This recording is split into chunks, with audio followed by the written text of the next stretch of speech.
Well, I'm going to get started here. And so my name is Emily Weiler. I'm the training coordinator for the Montana Public Health Training Center. We're very happy to have you today. And this is our Trauma 101 webinar with the wonderful Ivy Anderson and Heather Hunt from the Parenting Place. And I'm just going to let them take it away. I will be managing the chat box. So if you guys have questions, I'll make sure they don't get missed. Or if you have any technical difficulties, feel free to throw them in there and I'll keep track of that. And let me know if you need anything. So ladies, take it away. Great. Thanks for having us. Hi, everybody. Hello. My name is Ivy Anderson, and this is Heather Hunt. And we work for a child abuse prevention center here in Missoula called the Parenting Place. And mainly what we offer right now is parenting education. So we do it in the community. We also are in the detention center and the pre-release center. And today we're offering you guys a new training that we've received called Trauma 101. And this is something that, well, it's new to us, and we offer it, to different organizations too. So, and sometimes some of our parents. So I'm going to start sharing my screen here. And we'll get going. So we are going to take quite a few breaks, just so everybody knows. This is a heavy topic. And so feel free to, if there isn't, if we haven't called for a break and you're ready to, take one, please do that.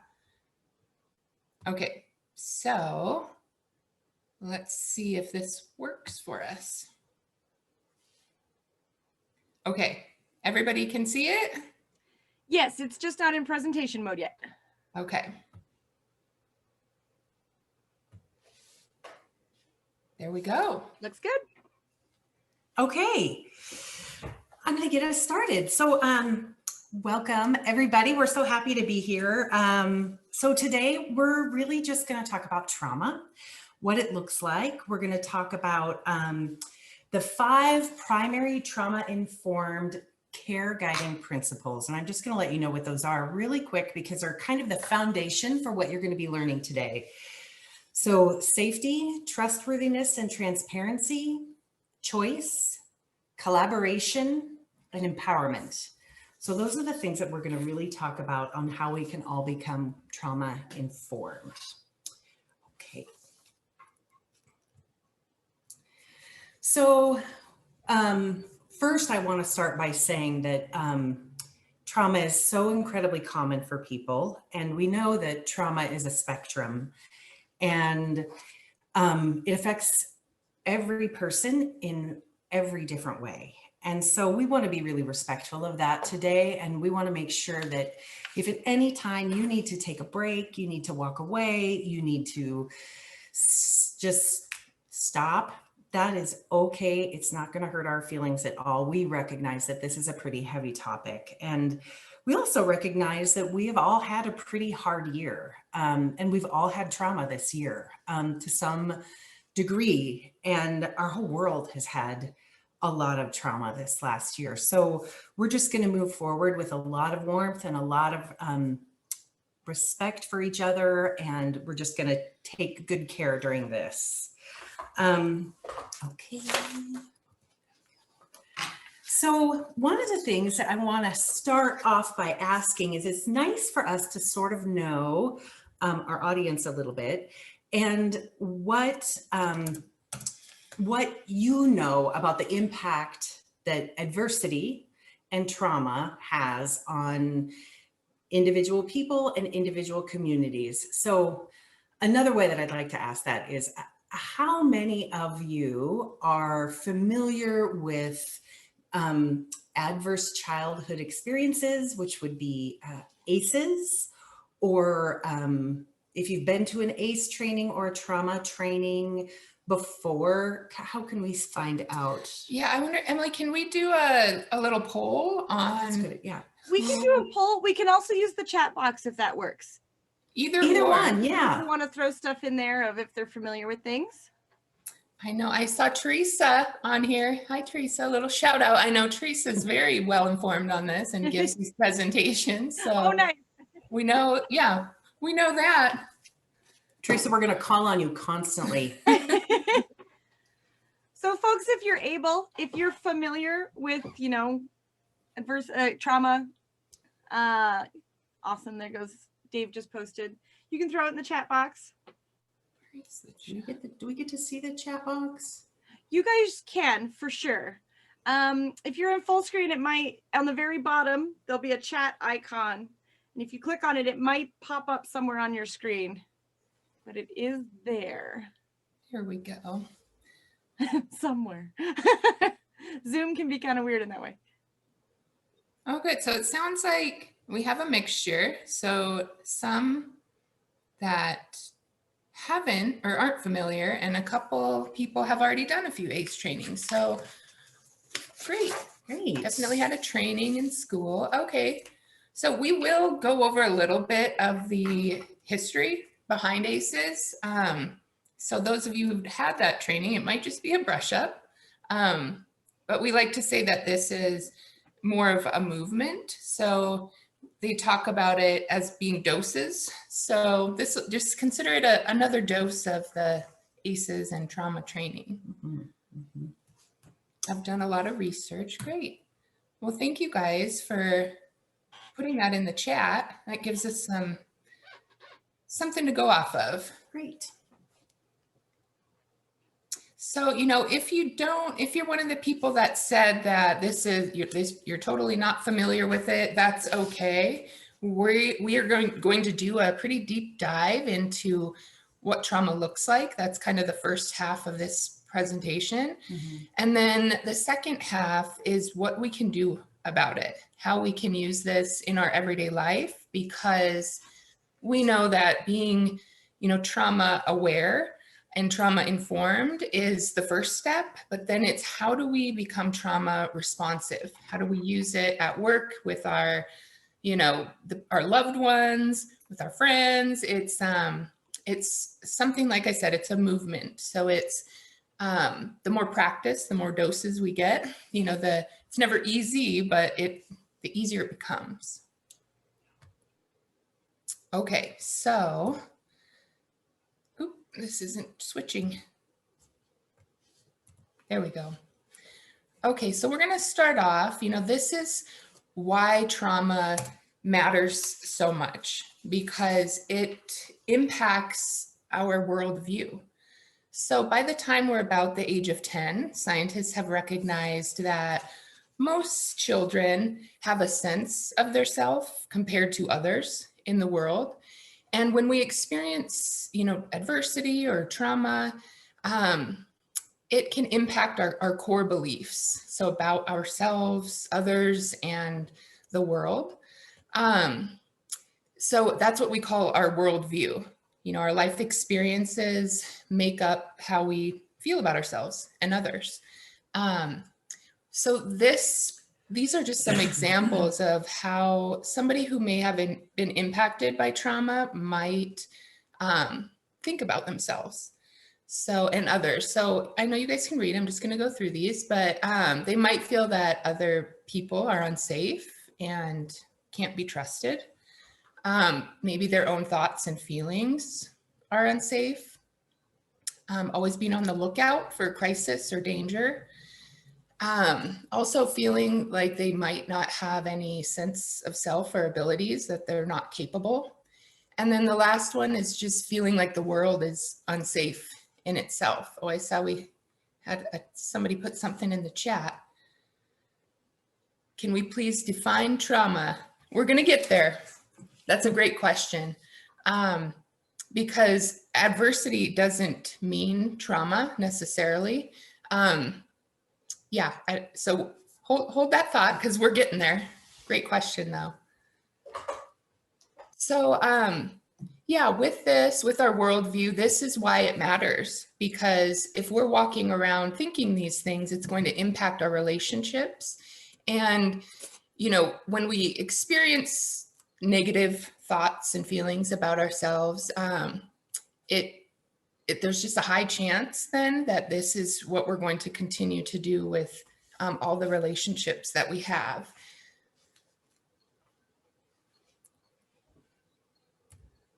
I don't know why it's hard for me to switch the screens here. Sorry, everybody. Okay, so this is just our overview before we kind of get into things. So, in this presentation, we're going to cover a lot of sensitive topics surrounding trauma, and we're going to talk about re-traumatization and how we can avoid doing that in our everyday lives. We're also, like I said, we're talking about ACEs. And so just to reiterate, we want people to take care of themselves, and think about emotional safety.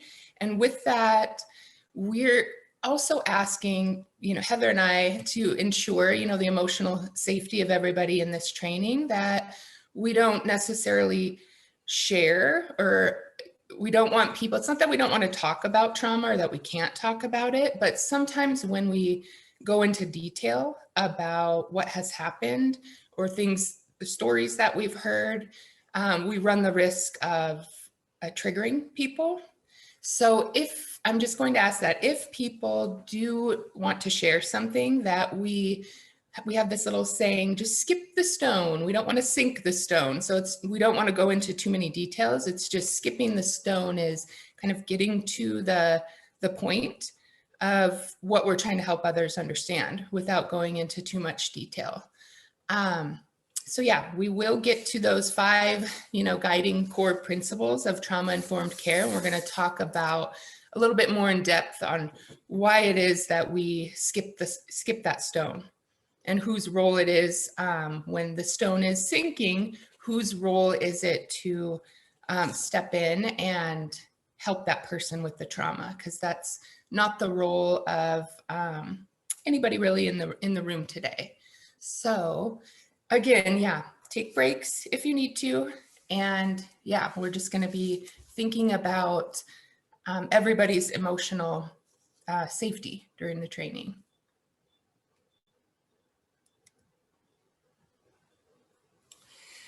So trauma is, it's really just an emotional response that we have to an event. Trauma is an emotional reaction that we can have. Again, it's on a spectrum. Trauma, that event could be an accident, a car accident, a natural disaster, a pandemic, a loss. And the way that people manage their trauma is really, really different.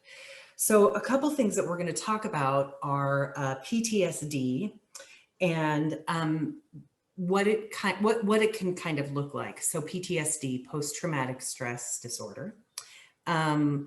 So it's someone who has survived or witnessed a traumatic event. And they can have, I think that we kind of associate this with veterans and people who have been in combat. And I always think that that's a really great example, because I think most people can understand that, but keep in mind that trauma is on a spectrum, and we're going to talk about this some more. But if you were to take Ivy and you were to take me, and we were each separately in a car accident, we would process that accident very differently, where I may get up and walk away, dust myself off and say, whew, that was awful. Ivy may never be able to drive again. And so our experiences are very, very different. With post-traumatic stress disorder, it can be really intense. It can be feelings of helplessness, just difficulty expressing emotion, distressing dreams, hypervigilance, like this hyper-aware state of danger or feeling like danger is around the corner, just intrusive thoughts, distressing memories, and just sort of avoiding stimulation. These are some of what PTSD can kind of look like.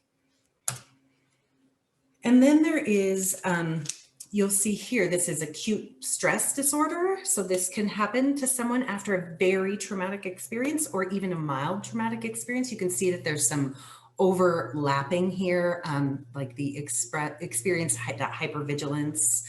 Again, they survived or witnessed a traumatic event. There's memories, dreams, the inability to experience positive emotions, having a difficulty concentrating, just a different sort of an altered sense of reality. These can be some things that you can see in people that have had pretty significant trauma. And I think, the main difference here between these two is that with ASD, it's usually shorter, whereas PTSD is chronic. So it's just important to know that this is real, and this is why we don't want to make statements like, like that happened 10 years ago. Why is that car accident, still bugging you? Because when we experience trauma, it impacts our nervous system in the way that we process things, our thoughts, our feelings, our emotions, that worldview is affected. So yeah, just knowing that it is real and it lives within the body. Yeah, thanks for hitting that. That's great. Yeah. There you go. So this is, when we're thinking about how it lives within the body and the mind, this is how people experience it. So we may feel it physically, emotionally, cognitively, behaviorally, and spiritually. So, yeah. In the chat, David mentioned that there's a definition of trauma that is a transfer of energy and asks, is this equivalent in your lexicon? Interesting. I haven't heard that actual definition, but it makes sense to me. When we think about energy, every emotion that we experience is an energy within the body. So if you think about, when somebody's angry, and how people, turn red or clench up, that's the energy that it's creating. And so usually when people, are angry and maybe don't have the skills, we'll see it come out as, yelling, or maybe, using our fists to punch something. And so that is that transfer of energy to get it out. So I think that's very interesting to bring that up. Thank you, because Yeah, I think that makes sense. I think when I think about that, I think about anxiety, which I think everybody can kind of identify with on some level, right? And that actual energy of anxiety and how that feels, and then maybe the visceral response to it that our bodies have, like I think we all can kind of feel that in our body when we have it in different ways. So yeah, that's great. Thanks for sharing that. Yeah. So yeah, I mean, if we're thinking about it being an energy, somebody's trying to come in. Okay. It really does impact, the brain and the body. And sometimes, we don't always adapt in the most positive ways to manage that stress and trauma. And that's when we're thinking about PTSD, we remain kind of in that heightened state of stress. So even maybe in normal circumstances where, like when Heather talked about the car accident, to somebody on the outside that's not living in my body, we might think like, oh, why are you behaving this way? And it's not always something that we can control. I don't get to really decide how my body is going to be impacted. It just kind of happens. And then we try to learn skills to keep ourselves safe from that event. So, like I said, how it impacts our nervous system, it's directly impacting our central nervous system. So we're going to go into here in a little bit, the fight, flight, freeze, fawn responses that you are probably familiar with. But often, we have trouble when we experience trauma and we don't have those coping mechanisms. It kind of gets trapped in the body. And then our central nervous system is always kind of fighting itself to regulate those hormones, like the cortisol, the adrenaline. So with this slide here, some of the ways that, it might physically impact somebody is it could look like headaches or, just stomach aches, pain, back pain, tension. And often, we just kind of live like that. It's like, oh, why is my back sore today? I didn't do anything. It's those that trapped energy, probably. When we're talking about how it impacts the body physically, it does get trapped. So, yeah, just might be pain or dysregulation. And emotionally, the way that it can affect us, obviously, we might have intrusive thoughts or feelings, maybe even explosive moments. Often people might feel powerless or even defenseless, and have sometimes those overreacting behaviors. So then it translates over into the behavioral category there too. So, and also with the behavior, sometimes people will disassociate too. It's a survival mechanism, like not being able to have those thoughts or feelings. We kind of go out of our body so that we can avoid it. Another behavioral one, maybe people will even do self-harm. When we think about using substances, that's another behavioral trait people might pick up on. Cognitively, people, when we experience trauma, it impacts the brain and our nervous system. So we might not be able to pay attention. So when we're thinking about this for kids too, a child who has experienced this might have trouble learning because it's hard to focus and listen. So yeah, any other, just difficulty, pain. I'm trying to think of more examples for the cognitive side, but often we'll think like, oh, why isn't this person's not smart or can't learn? And that's just not true. It's the way that, again, our body is being affected by this when we don't have the skills or the help to work through it. And then we know, spiritually, it just impacts our identity as a whole. It can disrupt that worldview of, feeling safe in the world. So, yeah, this is why it's so important, because it impacts everything. And these things are interconnected. If I'm having intrusive thoughts, on the emotional side, it's going to impact, the way that my body actually feels or my ability to learn. So even if it's just, one of these things, it can then be passed on to all of them. Good. Yeah. So here's where we get into the ACEs stuff, where you might be already familiar with a lot of this. I'll just give you a short little quick background. So this study, the Adverse Childhood Experiences study, was done out of San Diego. And there were two key people involved in the study. It was Dr. Robert Anda and Dr. Vincent Flitty. And they were really looking to find out, how trauma plays out or how adversity plays out into our health.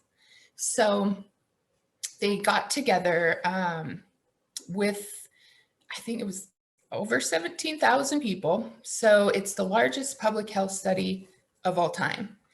And the reason they were able to access that many people is because Dr. Felitti worked for Kaiser Permanente. And if you've heard of like Kaiser Insurance, they're a huge health consortium and they own everything. So they own the studies that the doctors are, and scientists are conducting. They own the health insurance companies, the hospitals. And so because Kaiser, or because the people that were involved had Kaiser insurance, that's how they were able to gather that many people. So they, had access to their health records and were able to ask them a stack of questions. And what they found is that trauma or adversity is common.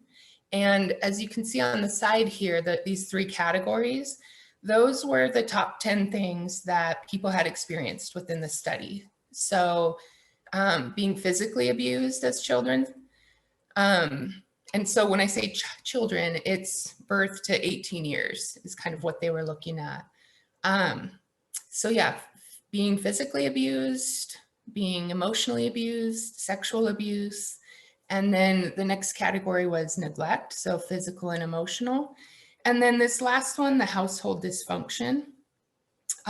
They've actually, as we've become more trauma aware and responsive, they've actually changed this. The CDC has switched it from household dysfunction to household challenges. So this slide isn't really updated, but it should be. Sorry about that. So if you want to cross that out and just replace it with household challenges, because the word dysfunction has also been found to be triggering to people.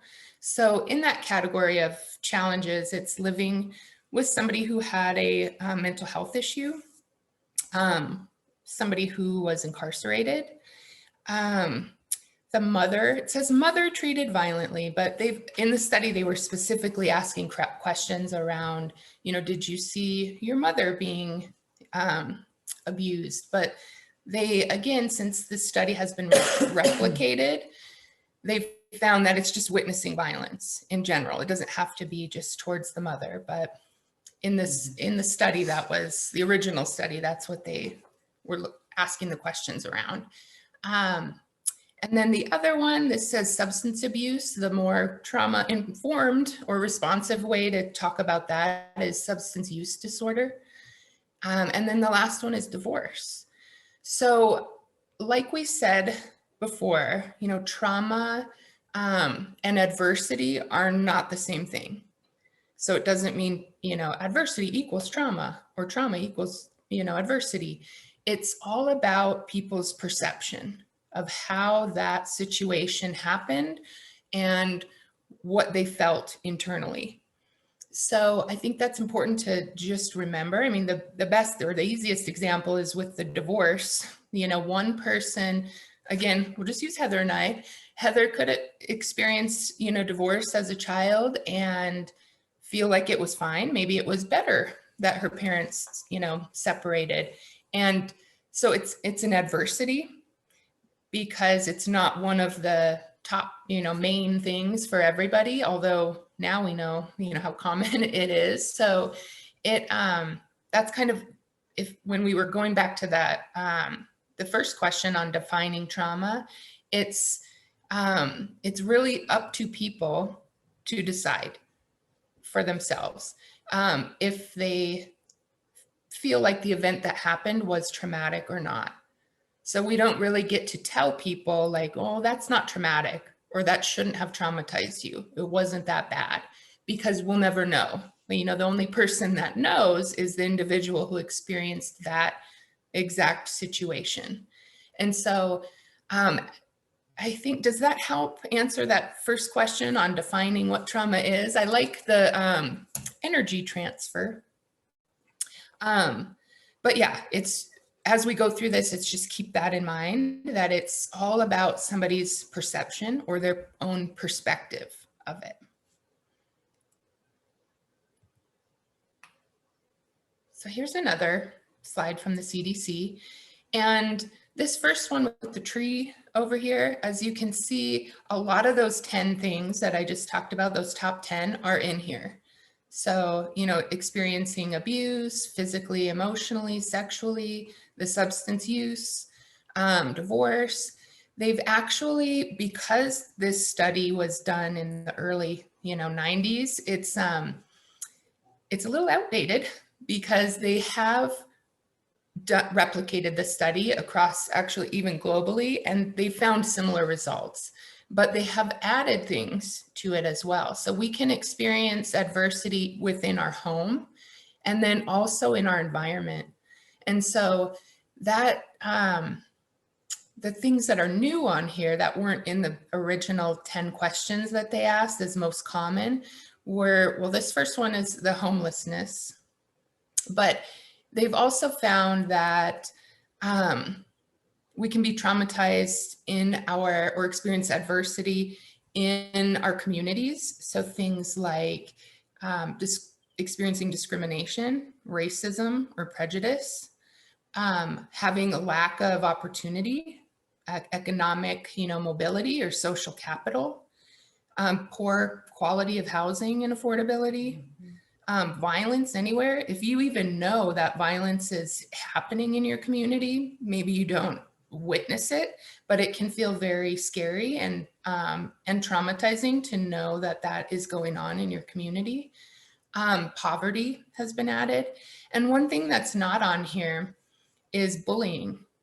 That has also been seen as or recognized as being traumatic events for people. So the second one over here, this is just what it leads to or can lead to, may lead to. It doesn't mean, it's not a crystal ball. It doesn't mean that because I experienced divorce or somebody, I know has become incarcerated, that I'm gonna grow up and experience these things.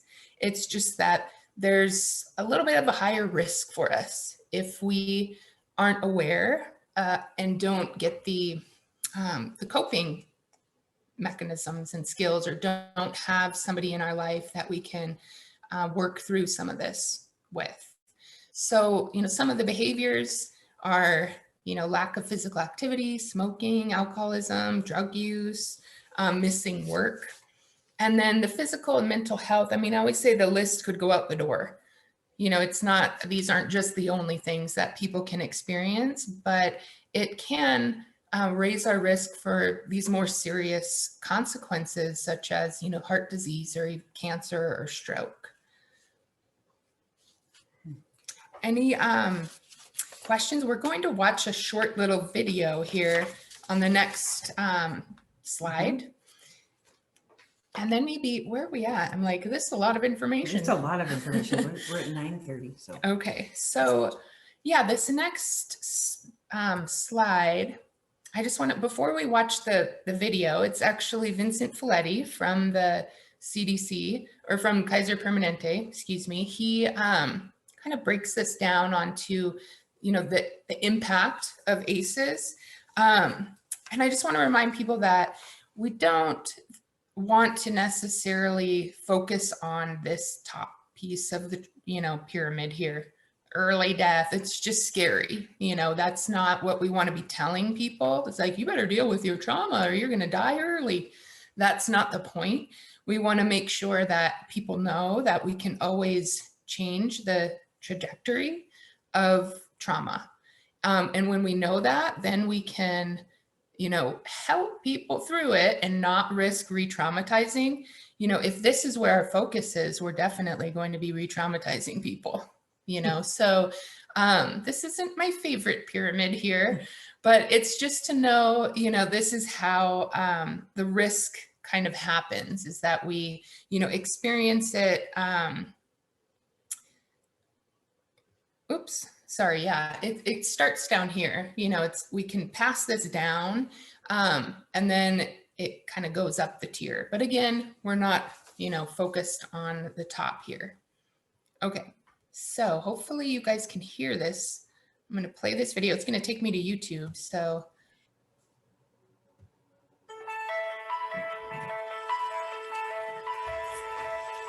the Adverse Childhood Experiences, or ACEs study, involved asking 17,500 people if they would help us learn more about how life experiences in childhood might affect adult health and well-being decades later.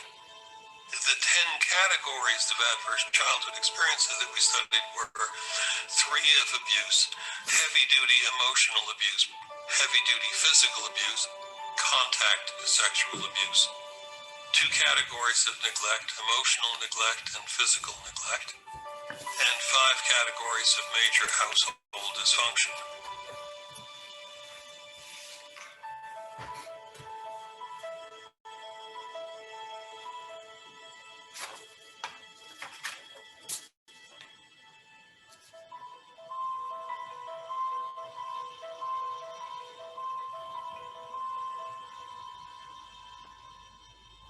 I think what ACEs shows us is that this is not a poor person's issue. This is not a Black person's issue. This is not a single parent person issue. This is a whole big societal issue. What I am advocating is playing with a full deck of information rather than saying emptily to people, you know, shouldn't do that, it's bad for you, when they know that it's the one thing that seems to help. We're going to pay. Where do you want to pay? Do you want to pay in more prisons and more hospitals and these kids turning around and recreating the criminal cycle, or do you want to do something about it? And if we can take a step forward today to getting the community to understand bad things do happen and we can do something about it, but to get there, we're going to have to ask the question and we're going to have to be willing to intervene.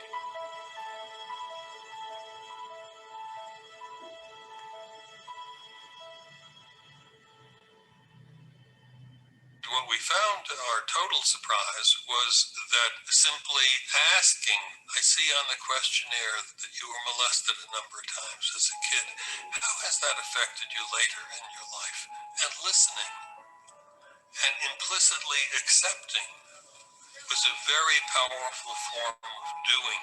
We asked the question, how has this impacted your life? And then stopped and listened. I think what we think is that we have to do something with that, and all we have to do is really listen. Even that's powerful in itself. When we come to a place in our life that we understand that the sore is festered so much, I have to go to the doctor, that then it's time to ask for help. Helping people speak openly about even horrific things turns out to be quite beneficial. It may be uncomfortable for other people, but for the person involved, it's a major step in the right direction. I know that there's a lot of help that needs to happen out there. A lot of compassion, a lot of caring, a lot of, talking about this stuff. One generation plants the trees and the next generation enjoys the shade. If I pay today, I'm investing not only in today, but I'm investing in tomorrow.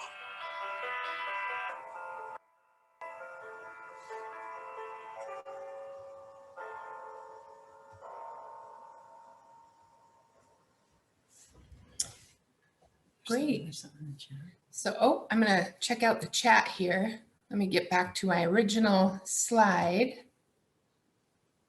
Can you guys still see this with the pyramid? Yep. Okay. Good. Okay, I'm going to check the chat. So I love that piece where Felidi talks about asking, listening, and accepting as being a profound form of doing. Because yeah, the idea is that we're not here trying to fix people or solve their problems or their trauma. It's so important to just know that when we just listen and accept, that is, how people learn to heal, is just by sharing and having people care.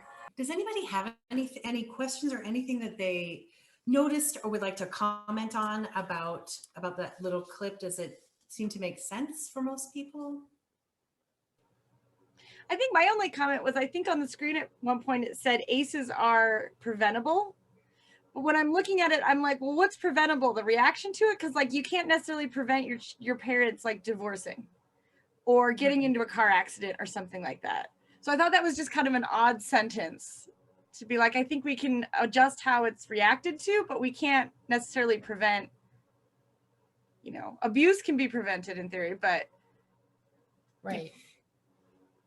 Yeah, I mean, I think that to a certain degree, it's kind of a shift in thinking about the prevention part, because if we recognize now, child abuse and neglect and the effect that it does have on people's lives later, maybe we spend more energy, doing parent education.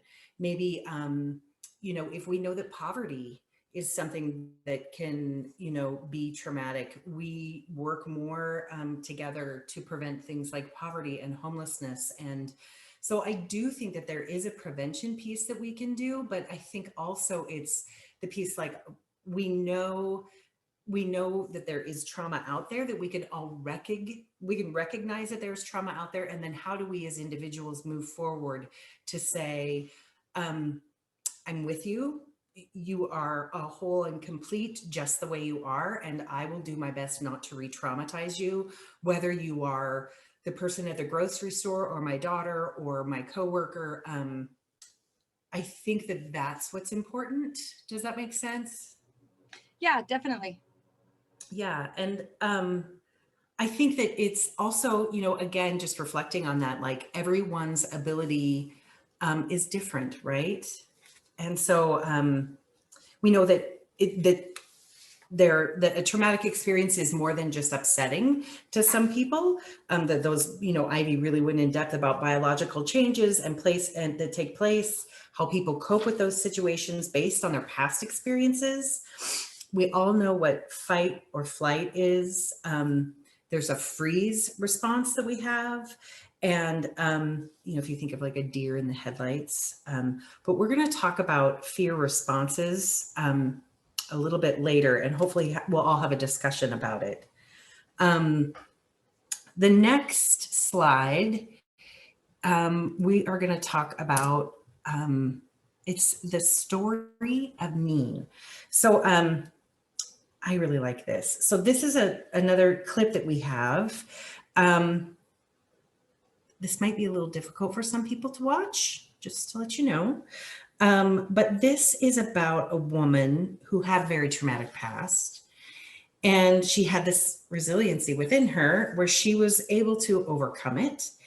And this is her story. This is just her story. And it's, I think it's really lovely. So we're just gonna watch the trailer for this and then kind of talk about what you think, get a little feedback, and then we'll probably be ready for just a little bit of a break. Does that sound good to you guys? Sounds good to me. Good. Okay. Let's wish me luck on getting the videos to link up. 80% of our population has been traumatized. The trauma is the underlying reason and the basis that leads to the self-medication, the drug use, and then eventually landing in jail. This is in 94. At this point, I was homeless, sleeping beneath a bridge, eating out of a trash can. I couldn't go in anybody's house, including my mother's. Right here I have, you can't really tell, 2 black eyes and a busted lip. Thank you for receiving us here in El Paso. My name is Tonia Kane. I was molested, I was raped, I was beaten, I was raped, and I was like, this is how it's supposed to be for me. I am nothing, I'm never gonna melt or anything, and this is how it is. And I'll stay here, I'll die just like this. And I had become comfortable with that.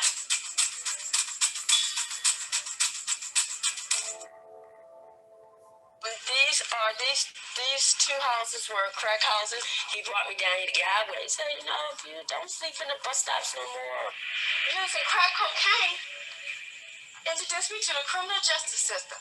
He thought I was trying to, I guess he thought to run off, and he thought I was resisting. So when he grabbed me, he grabbed my arm and put it behind my back and threw me against the car, which cracked my nose open. My mother had a way of, when she hit you, she would hit you with a belt, and she would hold the strap of the belt, so the buckles would hit you. So we often got a lot of scars from the belt buckle. Put that ball in there. No, you. That's why I'm leaving.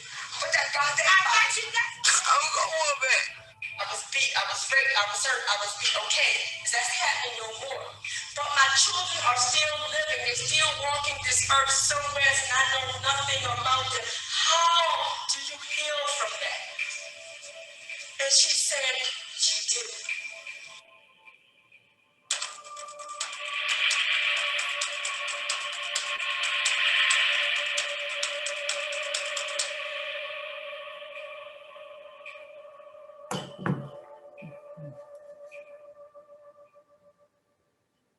What are you thankful for? Mommy! Treating my trauma totally broke that intergeneration curse. Good morning. I'm living the American dream. I'm in debt. She now, as of yesterday, officially has become the team leader for the newly funded National Center for Trauma-Informed Care. And I can see the thing.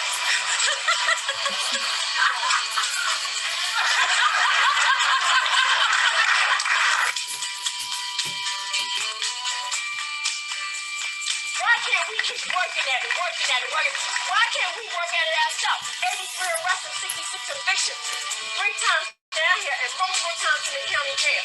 They said I was going to spend the rest of my life in jail and die. I wasn't going to amount to anything. Not so. Not so.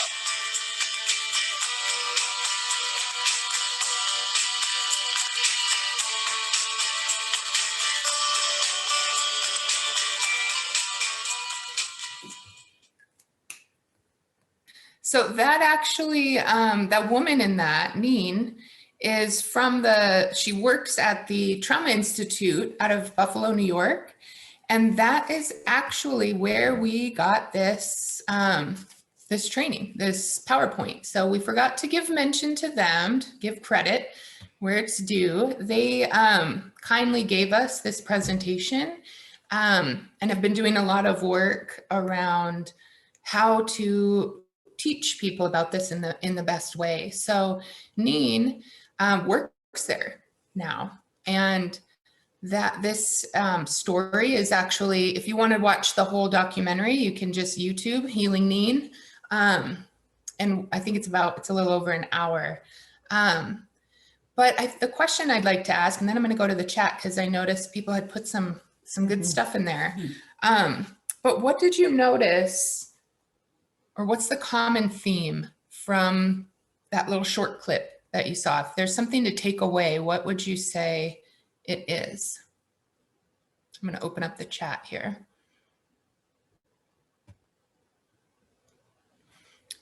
Don't give up on people or yourself. I like that. You can heal. That is the money right there. That is you, David, you got it. That's what we wanted people to say is, that is the message, is that we can heal. And we want people, to not be focused so much on those, those health outcomes that can happen. It's knowing, that we do have that power to heal, and that we can empower others with these 5, when we get to it, the 5 key core principles. That is what helps people get through. Mm-hmm. So I'm going to go back here in the chat. There were some things I noticed. Teresa made a great comment when we were talking about prevention. Teresa wrote, I think in terms of true prevention, it goes into how people look at their relationships, trying to be in the healthiest relationship, which might lead to fewer divorces. It's true that they can be prevented, but in some cases it may take several generations to reduce those risks, if that makes sense. Mm-hmm. And then somebody wrote, yes, if you go far enough upstream, you can. So thank you, Teresa, for putting that in here. I think that's so important to remember, that it can be, these things can be prevented. They just take time. When we think about intergenerational trauma and how it gets passed down, sometimes we don't even know why we do the things that we do. But once we start understanding and taking steps to, like Teresa said, analyze our relationship and see if it is the healthiest, then we're modeling it for the next generation too. Yeah, and I think also, we are going to talk about historical trauma and recognizing things like language matters, our reactions, our responses rather than reactions, that matters. Does anybody have anything that they want to comment? Anything else about this trailer? Because now probably a good time to take 10. Yeah, I think so. Is that good with everybody? Get some coffee? Sounds good to me. I will get some coffee. Great. Yeah. All right. So we will meet back at 10:05. Sounds good. Okay. Thanks, everybody. Okay. All right, everybody. We're back. Hope everybody got a nice little break. Because we're going into now some historical trauma. And so it's important to remember that the effects of trauma are real, and it's a ripple effect. So people, around those who have even experienced trauma can feel the effects too. When we know that it has happened, we can also become affected, in the same way. So the wounds and consequences of trauma exposure, are affecting generations. And that's what we call, historical trauma or intergenerational trauma. So it's a collective experience by a group of people with shared identity, affiliation, or circumstance across generations. So we are going to listen to a short little excerpt from a book by a researcher, Gillison Ross. Sorry, it's not a book, it was an article called From Generation to Generation, Rethinking Soul Wounds and Historical Trauma. So again, this excerpt is hard to hear. We just want to give everybody that blanket warning that it's a really impactful story. I think we sometimes avoid listening or hearing because it is uncomfortable and we just don't want to know. But when we don't know these things and don't take accountability for what's happening in the world or what has happened and how it's still affecting people, we run the risk of re-traumatization, which we're going to go into here in a few slides. But I'm going to go ahead and play this. Each year, members of the Lakota tribe and their allies gather in Bridger, South Dakota, and travel more than 300 kilometers on horseback in the dead of winter. The conditions are harsh. Wind and snow burn their faces and make it difficult to breathe. They travel to commemorate the journey of their ancestors. After the killing of Chief Sitting Bull by the U.S. Cavalry, Chief Bigfoot led approximately 350 Lakota, mostly women and children, on what he hoped would be a journey to the safety of the Pine Ridge Reservation. Instead, they were intercepted by the U.S. Army. Their group submitted peacefully and made camp along Wounded Knee Creek. On the morning of December 29th, 1890, a shot rang out and chaos ensued. Those who tried to flee were pursued and executed by U.S. soldiers. Children who hid were coaxed to come out and then were killed. All told, more than 250 Lakota were massacred. Although this tragedy took place more than 100 years ago, its impact remains. The ongoing pain from the genocide of the Lakota and numerous other acts against Native American communities has been described as a soul wound. It is what drives the Lakota horse riders in their search for both personal and communal healing.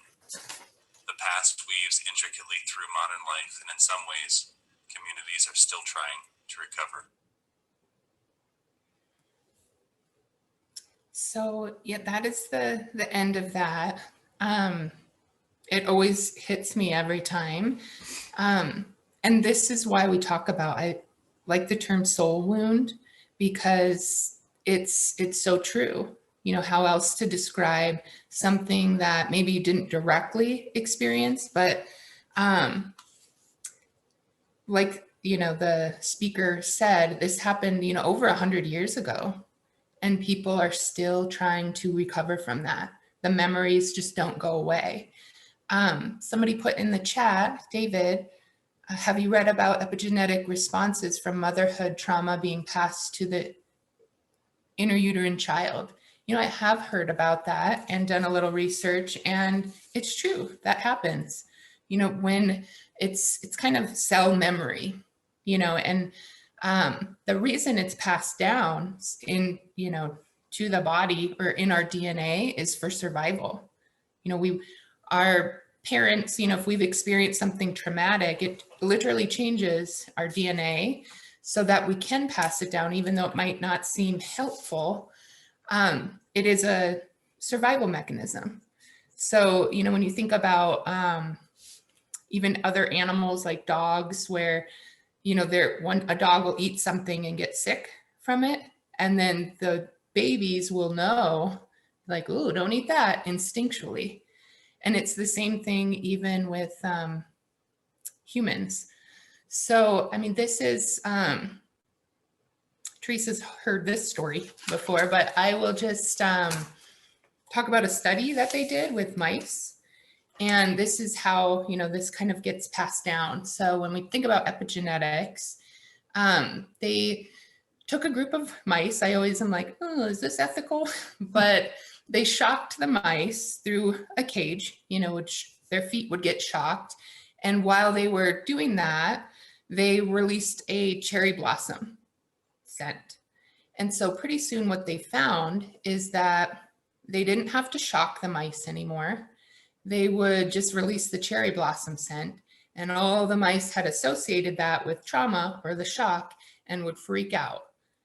So with the next generation of mice, those mice, moved on, and their babies were put through the same thing as adults.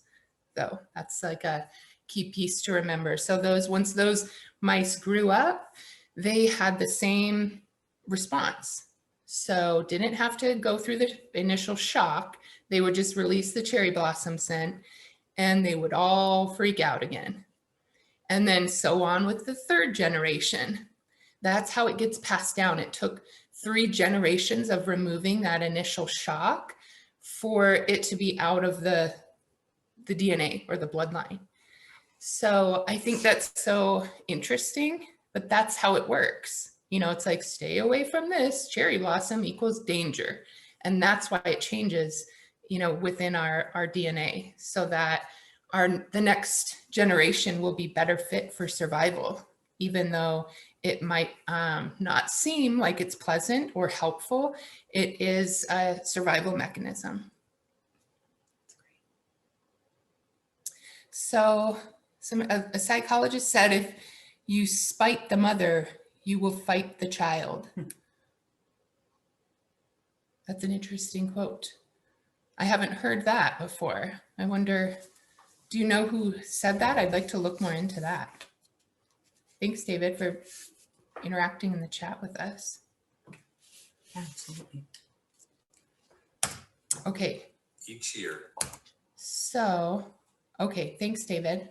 He's going to look up the name. I'm going to look into that too. So our next slide here. Each year, This members is, of the Lakota tribe sorry, and their everybody. allies can. Don't want to hear that again. It's a lot. So when we're talking about, the second pandemic, even though this isn't necessarily new, racial injustice has been going on forever.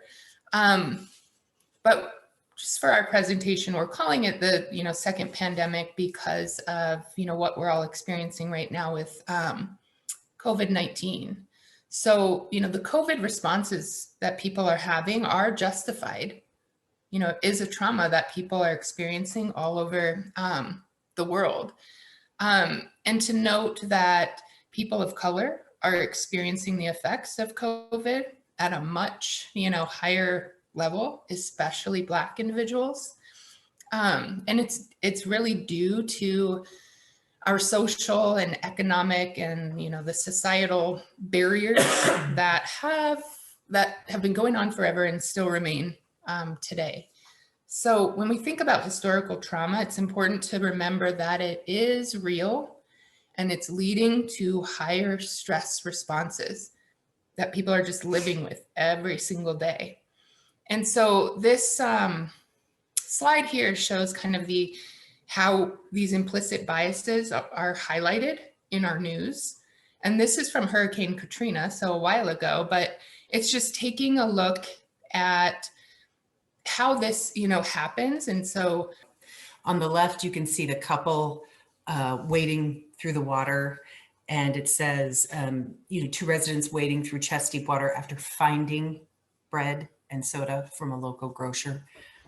Then take a look at the picture next to it. Go ahead. Yeah, it says, so it looks, like a younger child of color. And it says, a young man walks through chest deep flood water after looting a grocery store. So this is what we want people to be looking at and aware of, because this still happens in our media.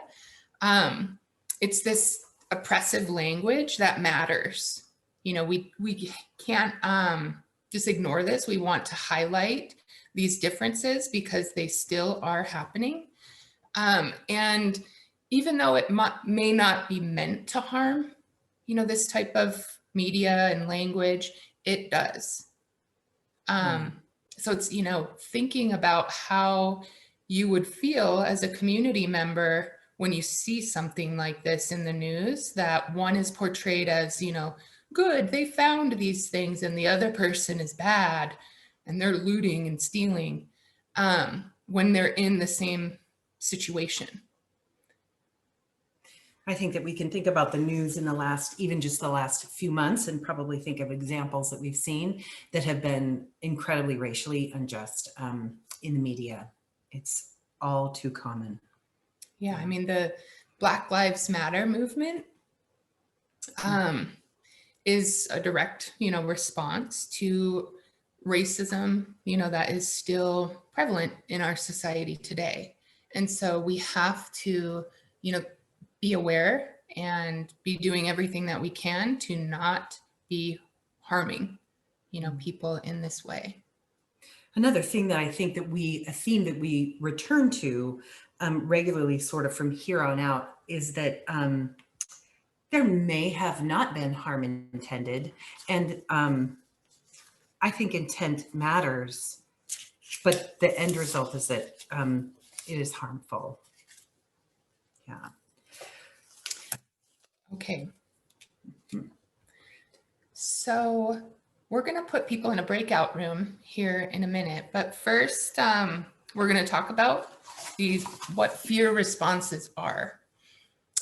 So most people have probably heard of, fight, flight, freeze. And I think it's important to note that these can be turned into strengths, once a person learns how to manage, the fight, flight, or fear responses. But there is another response that a lot of people may not have heard of called the fawn response, or sometimes the please response. So how many people have heard of that response? If people could maybe put it in the chat, if you've heard of it, just yes or no. Pull it up here. We've heard a couple of yes, a never, yes. no. Okay, great. Should we put people into 4 groups? So yeah, I think, Emily, if you're still there, I don't know if you're. Oh, I'm here. I just have my camera off. Don't worry. So how many people do we have all together? I'm thinking like maybe 4. We could put just 4 groups together. Yeah, I've split them 4 groups with 3, if that works. Perfect. And how long do you want this to go? Maybe just 5 minutes. I think what we want people to think about is, so the fawn response is where a person might be really, how do you want to explain it? It's if you think about, I think what would be great is that when you go into breakout room, when you go into your rooms, think about coming up with examples. I think probably you can pretty easy of a fight response, a flight response, or a freeze response. But then maybe what you can do before we give you a definition is that you can just maybe hypothesize, or maybe there's somebody else in your group who can share what the fawn response is and what it might look like, and who it might be, if it could be specific to a group of people, and what use it might bring. And why, is that helpful? So 4 groups, just come back to us in 5 minutes with like a couple examples, but then maybe think about what a fawn, what was the other word that you used? Or the please response. A please response. Because all of these responses, fight, flight, freeze, or fawn, are here to protect us. So it's think about how, because sometimes people have difficulty seeing how freeze or fawn or the please is a protection. And so if you can maybe come up with some ideas, and then maybe you could have a leader in the group who could share thoughts around that, because this is, for people who've never heard of this is new information to the field. So we are also just, curious to know your thoughts on how that fawn response is helpful in a situation where somebody is experiencing trauma or being triggered. So yeah, does that all make sense? Anybody have questions before we put you in? So they're just going to be discussing the fawn response and how that, okay. Yep, the fawn response and how it can help us. Okay. So Or as what long- is okay. what is the purpose of the fawn response? Okay. Well, I will open rooms. Great. Looks like everybody's coming back in. Cool. So did everybody nominate a person to maybe share a little bit about what you discussed as far as the fawn response goes? I don't know who wants to go first. Maybe you can unmute and shout out. I'll go. I'll talk a little bit. Thanks. We talked just a bit about how there are definitely positives to the fawn response, but I think that we decided that in the end it is negative, and we used words like fragile, because it can absolutely be beneficial to provide for someone else and then be seen in that person's eyes as somebody who can help them, because if they view you as somebody who can provide something for them, then they probably won't injure you or harm you in other ways. But the issue with that is the moment that you take time for yourself, the moment that you cannot be a provider in that toxic situation, that abuse comes back. And so it really is this temporary way to manage a traumatic situation that has nothing to do with the individual and more to do with the way that they're being acted upon. Can you give me an example of what when your group talked about it, what did it look like, a fawn response? I don't know if we talked about, well, I can't call to mind a specific example, but I can think of one right now. Like, let's say you're a child and your mother is abusive. And the way that you've learned to mitigate that toxic situation is that you cook for her and you clean the house and you try to be the best kid that you possibly can be. And then the one day that you forget to do your chores, or maybe that your mom is just in a bad space, or there's something else going on, some outside factor, it doesn't matter if you clean the kitchen perfectly, there's going to be a speck. There's going to be something wrong, and it's going to be exploited, because at the end of the day, you can't be perfect. Yeah, you can't be so perfect that you have removed yourself from your own victimhood. You are being victimized by somebody else. You are not victimizing yourself there. Mm-hmm. That's a great It's example. a good example. Yeah. Thanks for sharing that. Thanks. Another group?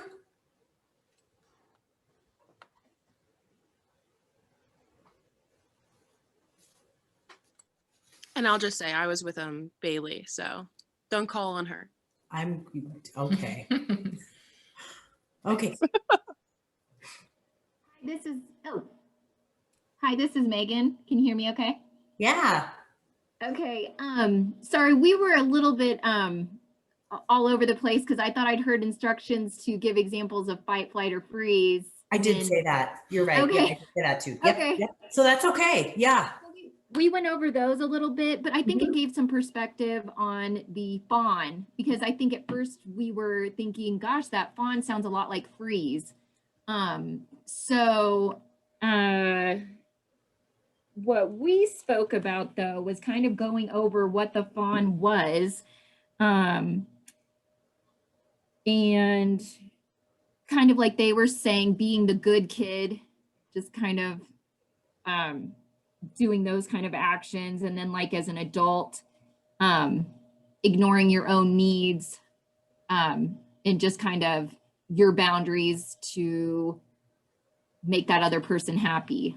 So maybe it's the wife or mother who kind of puts aside her own feelings on parenting or something like that, just to make that other partner happy and to avoid conflict, kind of setting aside her own beliefs or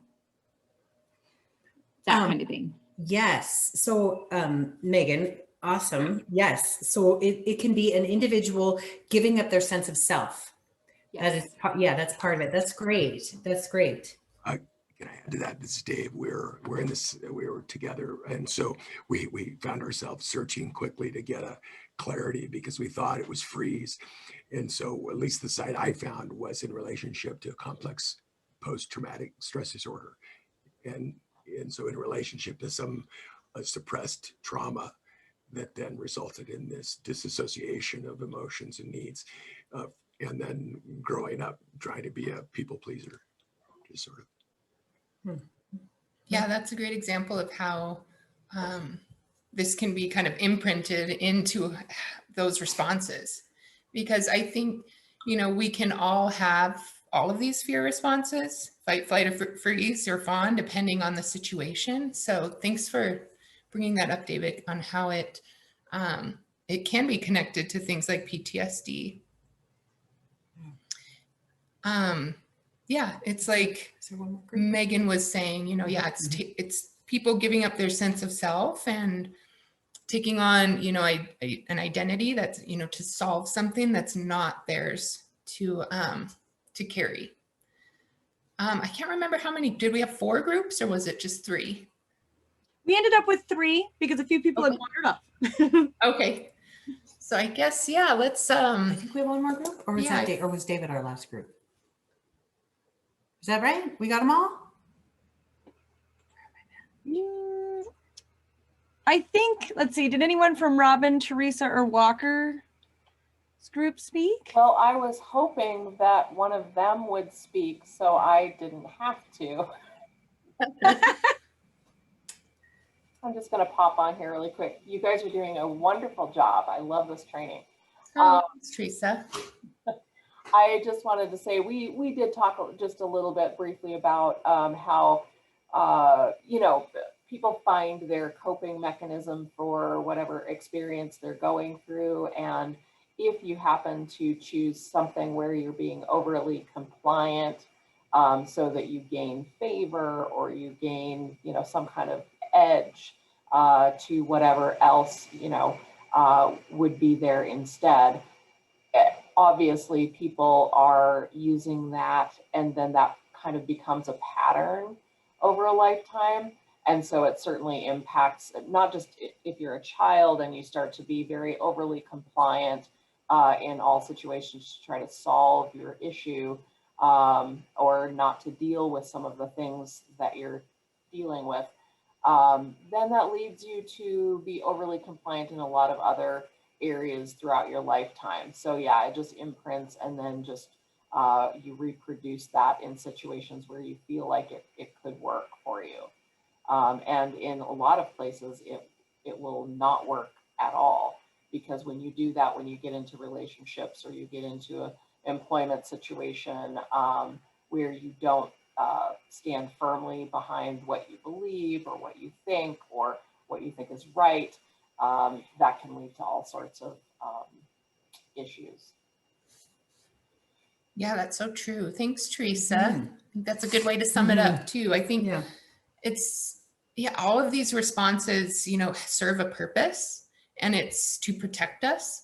It's just sometimes it's hard as an outsider looking in, to see how, it might actually be working for somebody or how they think it's working. But they are designed, so that we can survive. Where are we at for time here? 10:37. Should we do this? I think we wanted to give you guys a short little lunch break here. We're kind of early. So should we go over this really quick? Yeah, why don't we go over this and then we'll take lunch. Yeah. Okay. So when we're thinking about fight, flight, or freeze, we're going to show you this little hand thing. Some of you have probably heard this already. This is how we can kind of think about somebody who's in one of these trauma situations or trauma responses or fear responses, I should say. So we use this little hand model. And then there's a little video where Dan Siegel is actually, he came up with this. He will talk about it, in a more detailed way, but just quickly, I'll just show you. So we have, if you take your hand, your wrist here, this is your brain stem. which is responsible for all the outside information coming in. It also controls our heart rate, our breathing, very necessary to have. And then this middle piece, if we put our thumb in the middle of our hand, this is our limbic system. And as you can see in this graph here, it's where the hippocampus and amygdala are located. This is our emotion center. So when we're in fight, flight, freeze, fawn mode, this is the part of the brain that's activated. And then covering all of that, some people call it the cerebral cortex. I've heard neocortex. Doesn't really matter. You don't have to know all these different terms. It's just this, it's knowing what their function is. So when we're like this, we're calm, cool, collected. This is where our body likes to be. We like to feel, there's those two parts of our nervous system. We have fight, flight, freeze, fawn. And when we're like this, it's rest, digest. So anytime we get triggered, it could be something small, it could be something large. It depends on our life experiences. But what happens is that we flip our lid. I know it sounds kind of corny or cheesy, but this is just what people do. Some people have different stress responses. So maybe, you know, something happens, I hear a loud noise and I immediately 0 to 10. But for Heather, maybe it's the same thing. Somebody, you know, slams a door in here and it just kind of flips, or not at all. The idea is that the body doesn't know the difference necessarily between, you know, based on our past experiences, between something like the last slide had a bear on it. Our body doesn't know the difference between a bear, you know, and flipping our lid and somebody slamming the door. It's just how we react is based on our past experiences. So I love this. And, you know, it's so simple to use. You can teach it to anybody and children. Once we understand that this is what's happening when we experience stress, you know, it doesn't even necessarily have to be trauma. You know, it's just, I could be stressed that I, you know, got up late and didn't eat breakfast. And so I'm starting to feel crabby and flipping my lid, you know, just being irritable. So I think it's just, like I said, easy to use. You can teach it to people and just know, once we know that this is what's happening, we can take steps to calm back down. You know, activate this part of our brain again to slow our breathing, slow our heart rate, because that cortisol, when we're running around like this all day, that stress hormone starts to become toxic to our body. Our body can really only handle cortisol for about 20 minutes. And after that, it starts to create toxicity within the blood. And we all know, you know, that our blood travels to all of our systems. So if we, you know, are running around like this with cortisol pumping all day, that's why it leads to some of those, or may lead to some of those health consequences. Mm-hmm. You know, if our blood's pumping too fast, you know, all day long, we can see why it would be correlated with, you know, somebody who might have a heart condition, if that makes sense, or anxiety, or, you know, even depression, because it's affecting all of those systems. I'm gonna give it another shot at this video. So this is Dan Siegel, and I personally love him. I like how he, in this, I think he talks about how the upstairs brain controls the downstairs brain. So here's the upstairs and here's the downstairs. And that the upstairs brain is the reason why we can go to work, focus on our daily activities, we grow civilizations. But the downstairs brain will fire when under stress. And if it's overstressed, it will continue to fire and fire and fire, stressing on the cortex or our lid. And then it can no longer hold on, and we flip our lid. I love that. I love that. Yeah, it's upstairs, like downstairs. I flipped my lid. Yep. Yeah. Okay, so here we go with the video link. Oh, wish me luck this time. I think I need to stop share. I believe in you. Thank you. Okay, here we go. Sharing screen.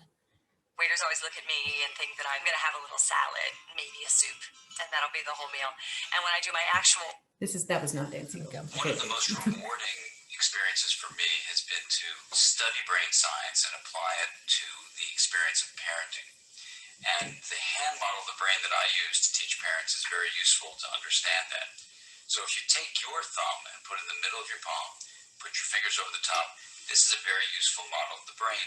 And when we can actually see in front of us what's going on in the brain, then we can change what the brain does. So let me walk you through very basically what happens in this brain and the structures in it. And it goes like this. The spinal cord comes up representing the wrist, and then you have coming up into the skull, the brain stem and the limbic area, which work together to help regulate arousal and your emotions and the way you have a fight, flight, freeze response. These are below the cortex, the limbic and brainstem areas, and the cortex is this higher part of the brain that allows us to perceive the outside world, to think and reason. And this frontmost part of the brain, right behind your forehead, so the person's oriented like this, is actually the part that regulates the subcortical, limbic, and brainstem areas. This regulation is very important because sometimes we can have all sorts of things happen in our life. We're tired, we're exhausted, someone pushes a particular emotional button, and we can flip our lids. So rather than being tuned in and connected and balanced and flexible, we can lose all of that flexibility, even lose moral reasoning, and act in ways that are terrifying to others, including our children. Now, you can actually bring yourself back online and come back to the high road and make a repair with your child. And that's important to explain to them. And you can also use this hand model of the brain to explain to children, even as young as 5 and 6, how to understand when their emotions are rising up from the brainstem and limbic areas here, and how it's overriding the prefrontal area and making it so they may be about to flip their lids. So I've had kids come tell me that they're about to go flip their lids and they need a break. They need a timeout. And by even just naming that, they can tame it.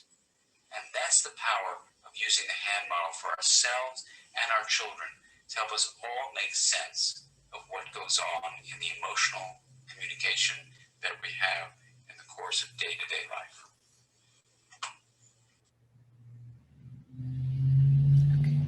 I feel like Dr. Dan Siegel is somebody that I would want to listen to on a podcast. Now, you probably know the name Not Dan again. Siegel. He's one of the He's got giants such in a the field of soothing- interpersonal neurobiology. And Dan Sorry, came guys. up with a lovely hand model of the human brain. So let's kind of go through the hand model of the brain. And this can be useful for Where you is to it? understand, but at times it might be useful for you to actually share this. I will one day get this down, everybody. He sounded like he was from down under. Sorry, Heather, what were you No, saying? I was just saying that I should see if he has a podcast because I bet it would be wonderful. Yeah, Dan Siegel. he's I like him great. a lot.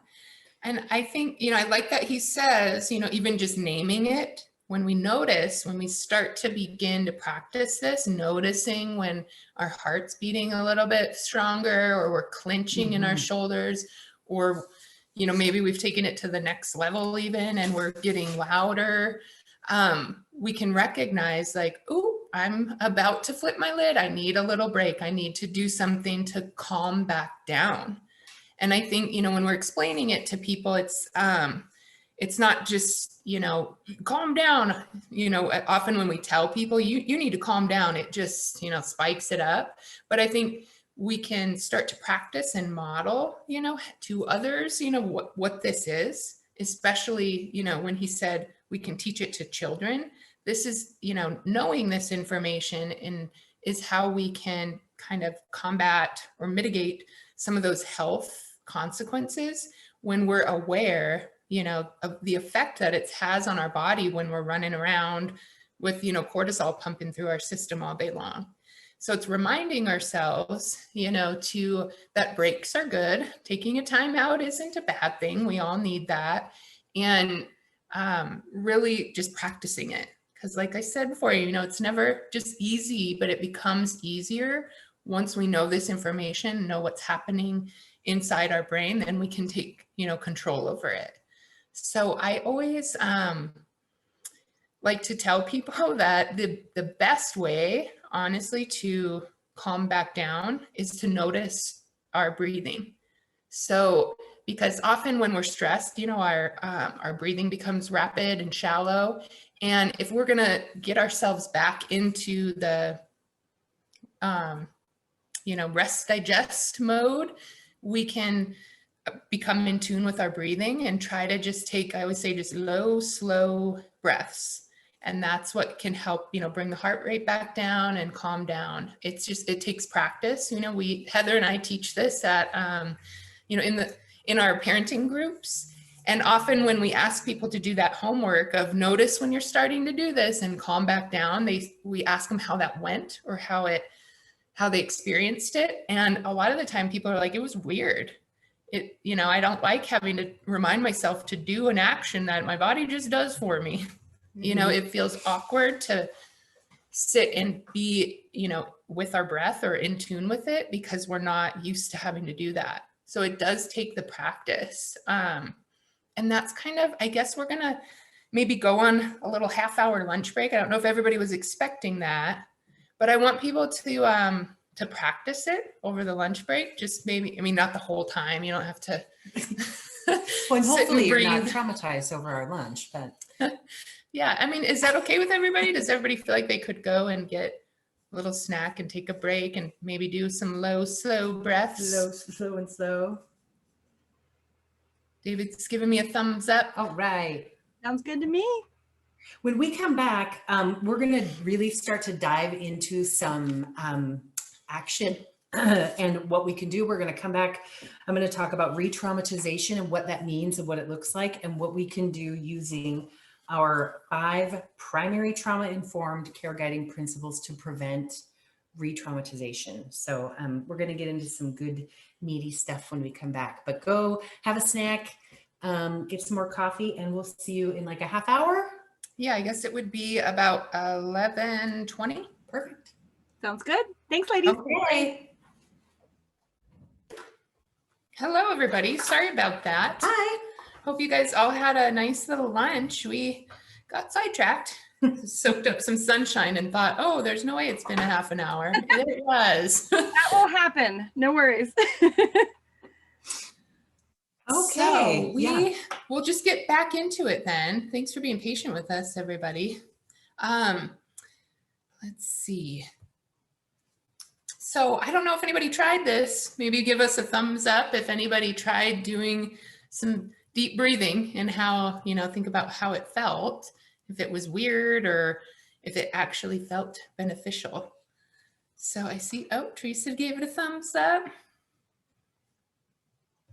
It's, even though, I like to remind people, even though it feels a little odd at first, the more we start practicing it, it starts to become something that we just kind of can fall back on without always having to think about it then, so, we got a few things in the chat here.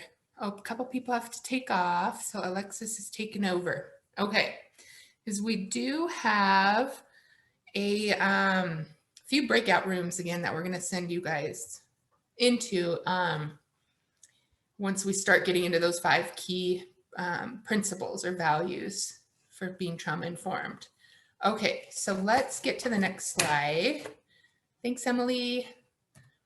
Okay, so re-traumatization, what is it? It is just what it says, a situation, interaction, or environmental factor that replicates the events or dynamics of prior traumas and triggers feelings, reactions associated with the original trauma. So here's the thing, is that it can be really obvious that it's happening within ourselves or within other people. Sometimes we can see it happening with them, and it can be really clear. Sometimes it's not so clear. Almost always when people are re-traumatized and it's something that we have contributed to, it's never intentional. I think that that's really important to recognize, is that it's not intentional, but it is almost always hurtful when it happens. And it can really derail people and ourselves, right? If we know that feeling, it can derail us pretty quickly. So, so if you think about something that might be an obvious way that somebody could be re-traumatized, if you think about a victim of sexual assault, going in for just a gynecological examination, right? You know, just having the physical experience of that, of just a simple, no, not necessarily simple, but just an exam, can be incredibly re-traumatizing. There's lots of ways that it happens where it's not so obvious. So for example, say we have someone who comes to our office, right? And we sit them down and, you know, we think that we're protecting maybe a consumer, right? We're protecting their privacy or giving them privacy. And we sit them down and maybe their back is against the wall and we shut the door. And they're in a room alone with us, and maybe the power dynamic contributes to this also, but that can actually really re-traumatize someone, and it can be pretty scary for them. And of course we didn't intend to, but it happens all the time. And I bet if we were to think about it, we could probably think about a lot more examples of how that could happen. It's really because they are unaware and we are unaware of the situation that's currently happening, and it brings them back to a space where they were, where they felt unsafe. And in a system that is not trauma informed, so when we're going through our day-to-day lives, regardless of what our role is, if we don't have this understanding, when there's a lack of knowledge about the dynamics, it really can impact that person, and we don't know their coping strategies. We don't know their ability to cope. And it can be hard. It can be really hard for us to be sensitive in the ways that anybody that we interact with can be re-traumatized. So it's not something that I think that we can all assume that we're going to be perfect at immediately. But I think it's something that we just collectively need to work towards, to just being really responsive to the needs of people, whether we know them or not.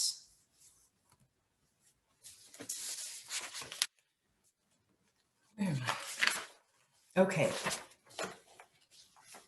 Go ahead. Yeah. Yeah. Yeah. There you go. I'm just gonna, I mean, these are some examples of how re-traumatization might happen. So I'm just gonna give you an example from maybe these top two on here. Mm-hmm. So this first one of having to continually retell their story. So when you think about going into the doctor, you know, you just need a, you know, annual checkup or something. They ask you to fill out a bunch of paperwork that takes like 20 minutes.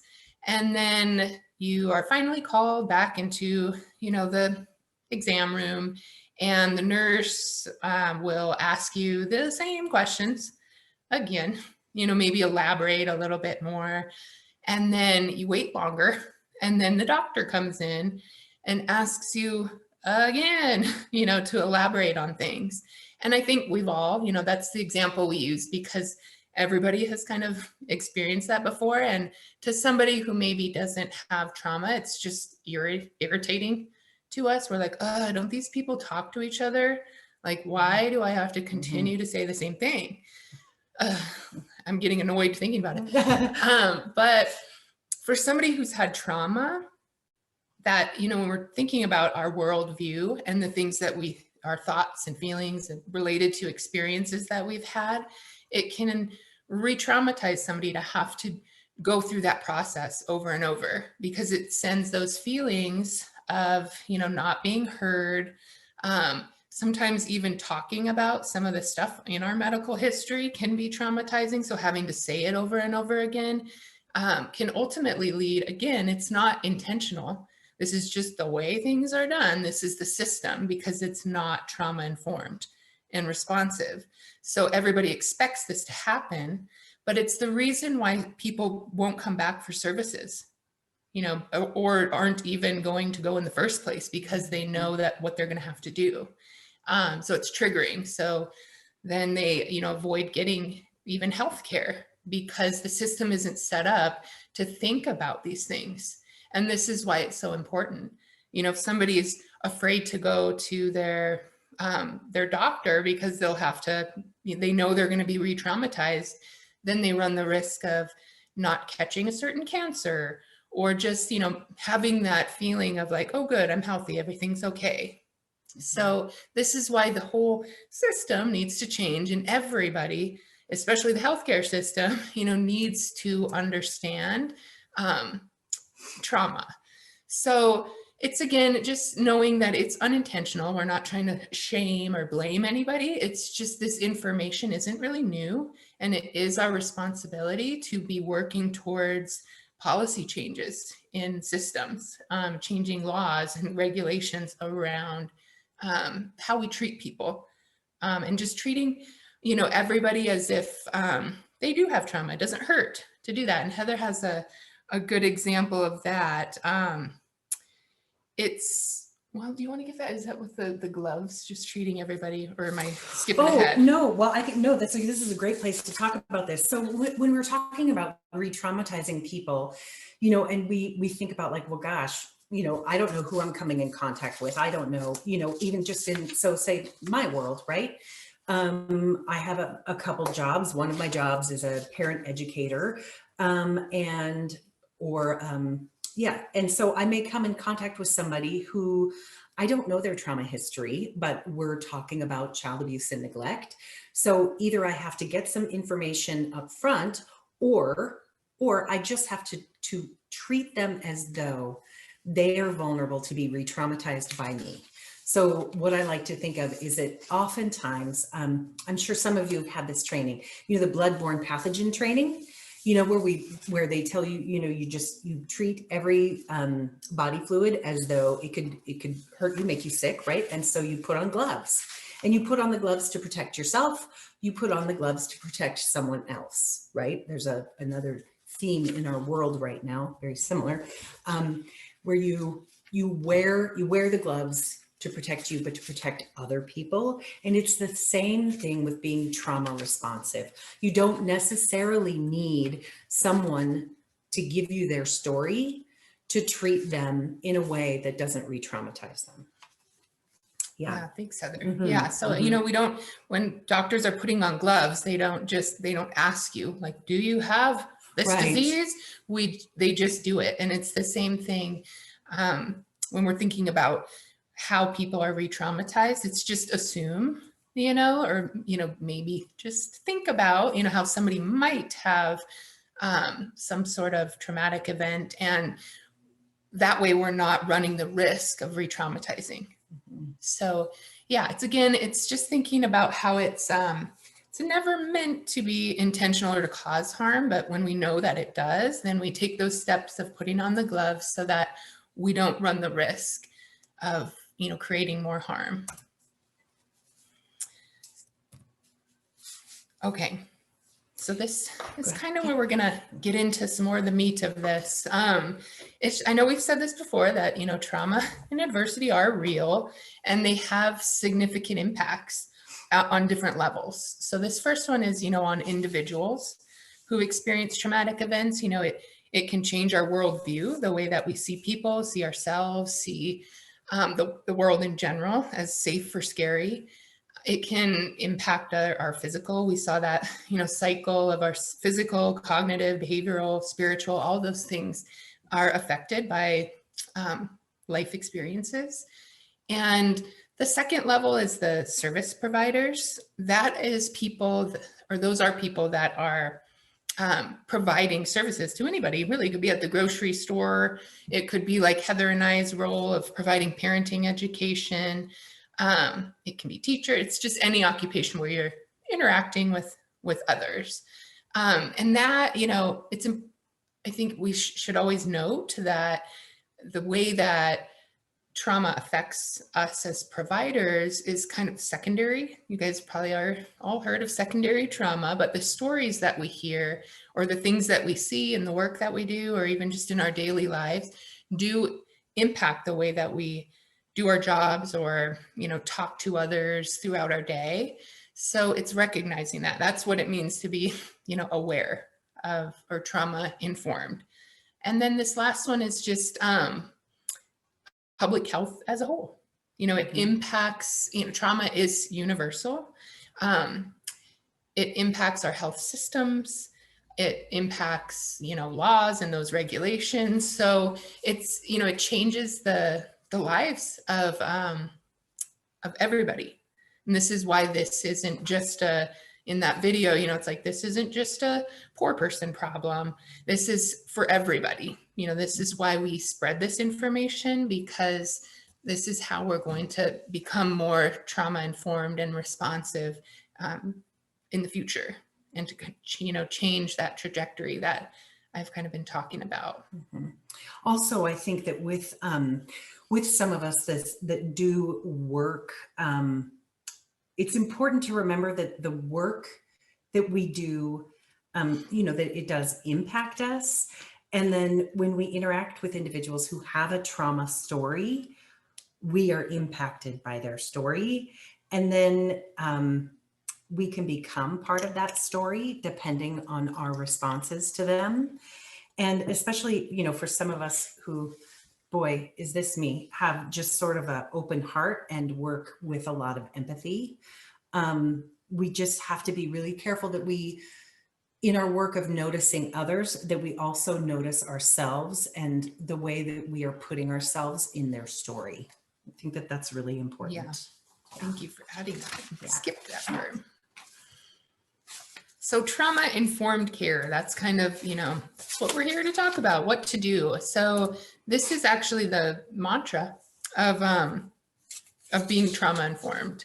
So it's asking this question. People have probably heard this already. They say this in the ACEs trainings a lot too, or you'll hear this everywhere. This is the first step that we can take, is having this mantra of, asking, instead of asking, what's wrong with you? Or what's wrong with that person? Why are they behaving like this? It's wondering, I wonder what has happened. Like, making that shift changes everything. If we walk around all the time blaming people, like, oh, what's wrong with you? It's re-traumatizing. Then people are wondering, like, oh, there is something wrong with me. I can't tell you how many times Heather and I, when we've done this training with incarcerated individuals, they'll say, like, I'm just an effed up person. Like, they believe this is what's been told to them. I'm just a criminal, or I'm never going to amount to anything. And that's the system working, to keep people down. And so just making this simple shift of asking, like, oh, I really wonder what's happened, does change. Because when Heather and I bring this up in classes, or when we're dealing with individuals who disclose some of their trauma, we always find that they have a high ACE score, so it gives that light bulb kind of goes off. It's like, no wonder you're incarcerated right now. I'd be incarcerated too if I had this list of 100 traumatic events that have happened to me. So when we start to begin working from this place, it gives us more empathy, and that empathy and that connection, people feel it when you're working with them. And that is the first step to people healing. Again, it's not our role to heal people, but when people come into contact with others who are asking this question instead of this one, it creates that safe space and doesn't take them back into that cycle of trauma of like, yep, I am just messed up. You're right. There's something wrong with me. We want to make that impact of changing it so this cycle isn't, continuing. We talk a lot about this with our parents when we're educating parents, because it's a really great way to teach empathy with children. So we use the example of, say that you're driving down the street and, maybe you see somebody who's on the sidewalk who is looking like they're really having a hard time, right? And maybe they're being disruptive. Maybe they don't look the way that we think they should look, or maybe there's something about them that, causes us to react to just their mere existence. Our children are listening to us when we, under our breath, are like, God, what is wrong with that person? I mean, it really does begin there with our children to be able to say, oh man, I wonder what happened, right? There's a big difference. And it's not a matter of pity, it's a matter of empathy, right? And saying that person probably has a story that landed them right where they are. And it makes a big difference in the way that I say, I wonder what happened, or I wonder what's wrong with them, right? Our words really matter, and they really matter with our children. Yeah, I think thanks, Heather. That's a great way to break it down. Yeah, because people aren't, out here bad people doing bad things. It's, there is a story that leads up to why people are behaving the way that they are. And I think, just knowing that it's like that saying, people hurt people. It's so true, because when we're suffering with something, it's going to impact our behavior, our choices, our ability to even make choices that are healthy for us. So yeah, this is just try to practice this mantra. It's becoming a universal thing. And this directly affects, like, when Ivy was talking, when we did the flipping the lid, right? So we see someone and we're like, whoa, it looks like their lid is flipped, right? Maybe rather than being like, oh, what is wrong, right? That we say, what happened? Yeah, David. Yeah, may I share something along this line very much? Yes, please. Back in 2016, I was an interim vice provost at Colorado State University. And so part of my responsibilities were to manage all of the diversity related components that related to undergraduate education. So I attended, a whole bunch of meetings with students. And it was interesting because what I found, or what I learned and changed my life about understanding diversity and the intent to learn more was it literally was traumatic, and the students of color would describe it as, I'm so sick and tired of explaining why things are hard for me, or why I act the way I am, and it was clearly traumatic to them. I mean, it was pretty unbelievable. I had never experienced anything like that. And they said, there's all the literature's out there, and all you white people, white powerful people ought to be reading and studying and learning. We are so sick and tired. And they would just yell this out, crying. I mean, it was unbelievable. So I actually changed the course of my information feed and then went out and learned a whole lot about diversity, so I wouldn't be one of those people that says, what's wrong with you? What? And so anyway, I think it sort of gets to the issue of what is traumatic, and it doesn't have to be that physical transfer of energy. It can be very powerful emotional energy. Thank you. Yeah. Thank you. Thank you. That's great. Yeah, it shows. I mean, I love that example of putting it into action. You hear something, you research it, and do something about it. So that's exactly what it means to be trauma responsive. So I think that's a great example. And I love that you brought that up of, white people needing to do that education about those matters and themselves, rather than always relying on other people to explain the whys. So yeah, thanks, David. Yeah, that's great. So,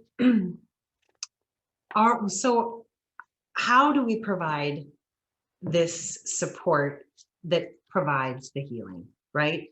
We recognize people may have been traumatized as children. We consider how we approach people within the context of the impact of trauma on the person, and then we adjust. So we create opportunities for individuals to experience a different response from the world, possibly a safer and in a way that's more able to trust. So it is really those universal precautions, right? And it applies to all interactions, and it's anchored in these 5 principles that we're going to talk about. I'm going to just read them off one more time. Safety, trustworthiness, transparency, choice, collaboration, and empowerment. This is an evidence. This is a way that we can just give people more say in how they use services, they interact with services. So you see here on this slide, you know, the entire community can be trauma informed. And then you have teachers, caseworkers, you know, direct support, all can be trauma sensitive. And then very trauma specific would be clinical social workers, psychologists, counselors, people who are actually trained in trauma treatment. And it's important, I think, for us to distinguish what our role is, because we want to do less harm. And I am not a clinician. And so I'm probably never going to do very trauma specific work with people, but I do need to be trauma sensitive and I do need to be trauma informed. Yeah. Yeah, I think most of us are these top two, you know, trauma informed and trauma sensitive. And then we're going to talk here in a minute about more, you know, specifically about the specifics. I mean, we don't want to act in that role, like Heather said, because it's, unless we are trained to help, you know, as like a trauma therapist, if we're not somebody who does EMDR or some of those evidence-based methods, then we can't put ourselves in that role, because then we run the risk of not only harming the other person, but harming ourselves too. So we're probably, yeah, is there anybody in here who is in the role of trauma specific care? Can't see everybody on the screen, but doesn't look like anybody raised their hand to that. So yeah, so then most of us are going to be, you know, focused kind of in these top two. Or David does this.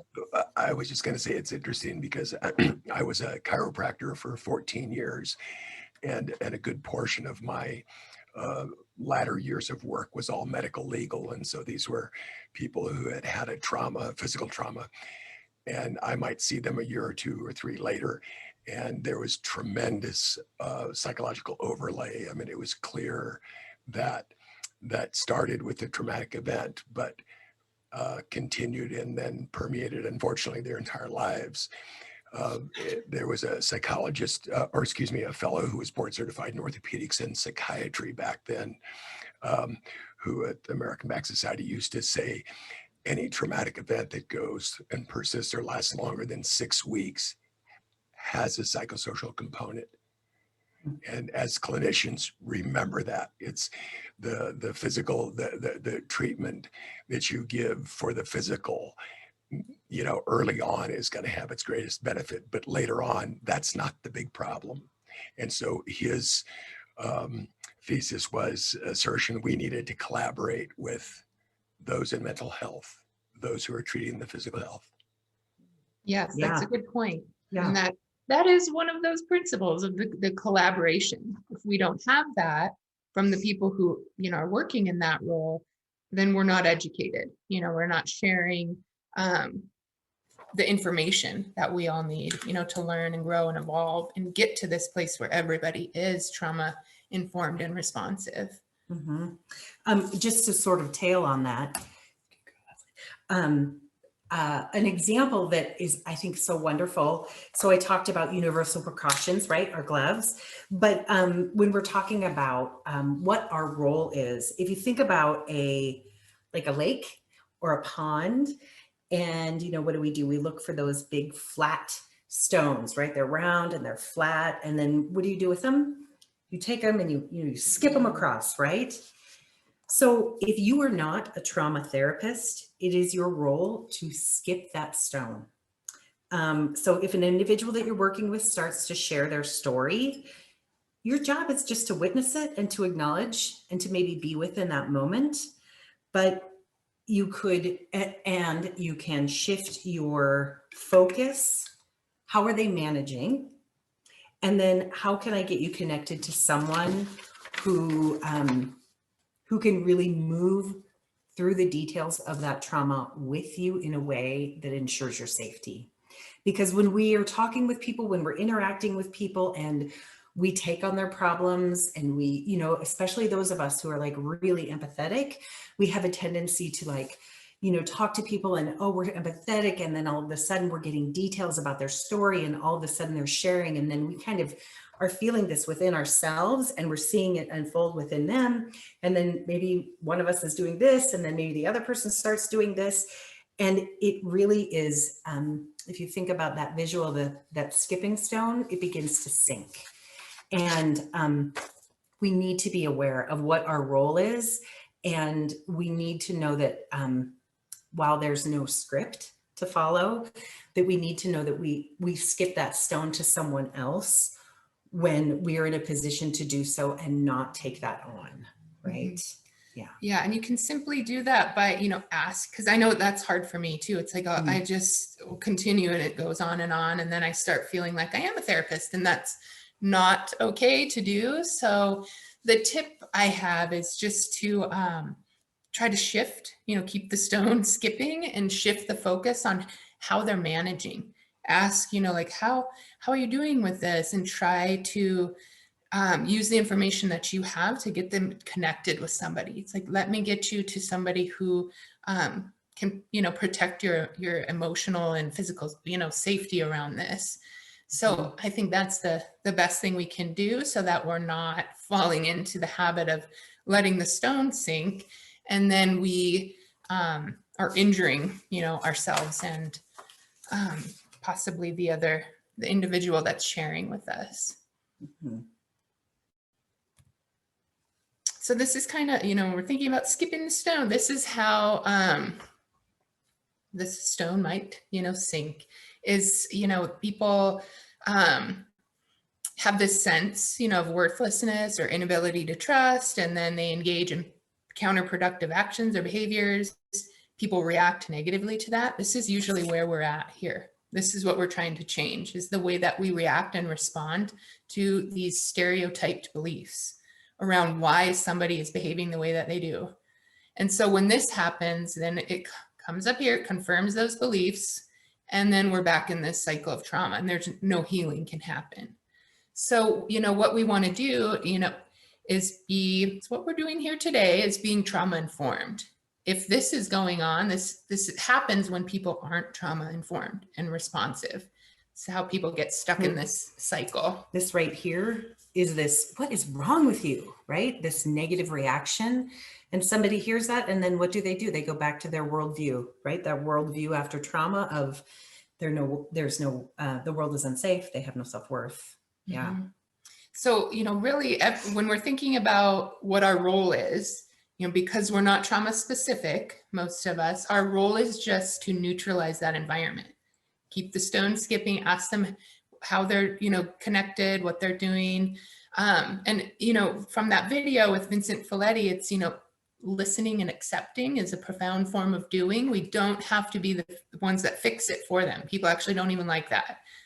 We want everybody to feel empowered to be able to make the choices of what they can do for themselves. So I think it's important to keep that in mind. So we're not running the risk of, re-traumatizing and keeping people in this cycle. Good job. Yeah. So let's see, what's this? Here we go. These are those 5 core principles that Heather has mentioned a couple of times. So what we're going to do is go through each one of these, and we're probably going to, as we, talk about what safety is, what trustworthiness is, put you in groups to, and we'll keep them short, the breakout rooms, but just to kind of go think about what you can do in your everyday life or in your job or for the, community as a whole to ensure that these things are happening. So one more thing I'll say before we go into, I think we're going to begin with safety, is just that all of these things are interconnected. We can't have trustworthiness when we don't feel safe, or I'm not going to even trust people if they just demand that I do something. We need choices, and same thing with, if I'm not giving any choices, then I'm not empowering, and like David was talking about with collaboration, when that's not happening, this can't all continue. Everybody needs this information, and it's our job to make sure that our information is always updated and evidence-based, which this is. These 5 core principles are being used universally. It's already working, you know. So, and there are other presentations. We actually do another longer, it's like an 8-hour training on these things more in depth, on, you know, how you can get this into your, you know, organization and make these changes at a larger level. So we're not policy changing. Yes. Yeah. So we're not doing Not that doing today, that. but we're going to have people maybe think about some of how, you know, some of that. Okay, so safety. Safety is both emotional and physical. So this includes considerations about where, when services are offered, what security measures are in place, the appearance of rooms, of waiting rooms, of exam rooms, meeting rooms, classrooms, offices, whether bathrooms are accessible, if there's adequate personal space, lighting, boy, you name it, right? And then emotional safety, is it welcoming? Do you have is it a space that's welcoming? Is it respectful? Are people engaging?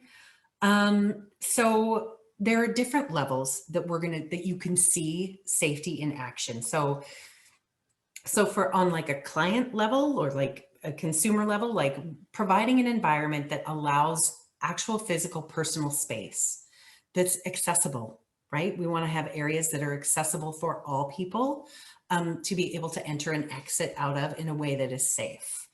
You know, we need to have things that are dangerous away, right? So whether it's, you know, things at a 3-year-old eye level or a 30-year-old eye level, it doesn't matter. You know, it needs to be a safe environment. In our workplaces, environments also need to be safe. Fire exits, right? Human resources, counseling staff, adequate breaks, things like that. Those are issues of safety in a workplace. And then, you know, we have community level safety as well. So that can be something as far as like, for example, like a TSA officer or, you know, the health department. Those are things that like at a community level can help ensure safety. One thing that now we're going to do, so we're going to talk about each of these principles, but what we'd like to do is we'd like to now break you up into groups and have you talk about what you can do in your role to ensure safety for people. And then what I'd like to do is I'd like people to think about what they can do in their role, in their work, but then on a community level too, because I think the important piece of this is transferring this to our community level, because that's where we can really start to make change, because we can do it at work, but what are we doing after we clock out, right? What are we doing at a community level? So I'd like you to break up into rooms and maybe just come up with like a couple examples that you could bring back to the group on what you can do to ensure safety to prevent re-traumatization. Is that clear? Just kind of assess what this emotional and physical safety is kind of in your world, and what you see happening already, what you're doing and what maybe needs to be done or what other people are doing. And then I'm hoping we can all kind of share, because it's that collaboration piece. We're all learning from each other. So it's even good for Heather and I to know, you know, some examples that people have. So I think,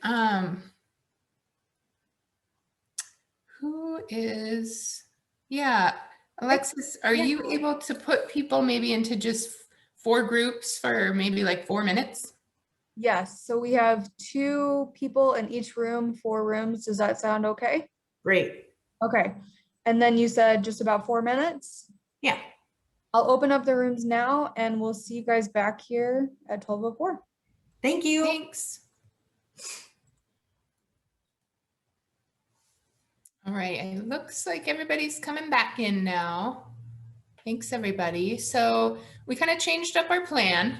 We were going to have you do breakout rooms for every single one of these 5 things, and we were looking at the time. We're like, that might take a while. So we only have an hour left. So we're just going to have a open dialogue, you know, discussion. about these things from here on out. So I don't know if people just maybe want to begin. We don't have to do the group leader thing, or maybe you want to still for this first one.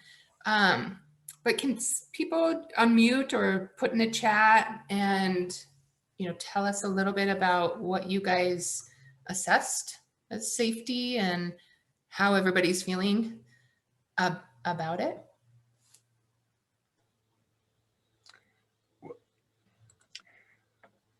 Hi. So Emily and I talked, if you will, and so we talked about approaching a people, a situation, environment, or interaction with how about if we just give one and let the next group in, and we'll go through like that, as opposed to give my list or our list. So with openness and kindness was the first descriptor that came up. Wonderful. I love that. Yeah. Yep. What better way to put somebody at ease than being kind and open? Yep.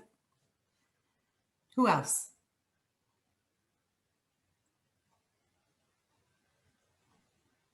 Something that we were talking about was just letting somebody disclose at their own pace, but also sometimes you can interject and help them with their pace, because something that I know I do, and I've also seen my friends do, is almost like trauma dump. Like when they're trying to explain who they are, when I'm trying to explain who I am, I feel like I have to tell people everything bad that's ever happened to me. And I'm just re-traumatizing myself, and it's not productive because my friends are going to love me regardless of if they know everything that has ever happened to me, you know? And so just saying like, hey, and my therapist does this for me too, saying, hey, you seem like this is really working you up. I don't think that it's productive to talk about this right now. Like, I'm here for you if you do want to talk about it, but I don't need to know this information about you to care about you. I love that. I love that too. And I think, yeah, I don't need to know this to care about you. Oh, that's really powerful, right? Yeah, that's great. Thank you for sharing that. Yeah, thanks, Caroline. I feel like we all kind of have a tendency to do that. Once we start going, it's kind of like, it's hard to shut it down sometimes. And we do that overshare, the trauma dumping, like you were saying. So yeah, that's a good point and a good tip. Someone else?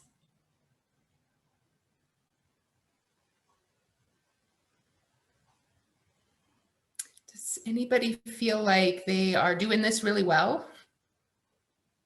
Maybe a hands or the thumbs up. What about physical things? Can you think of other physical examples that might ensure safety and not add to the re-traumatization of someone?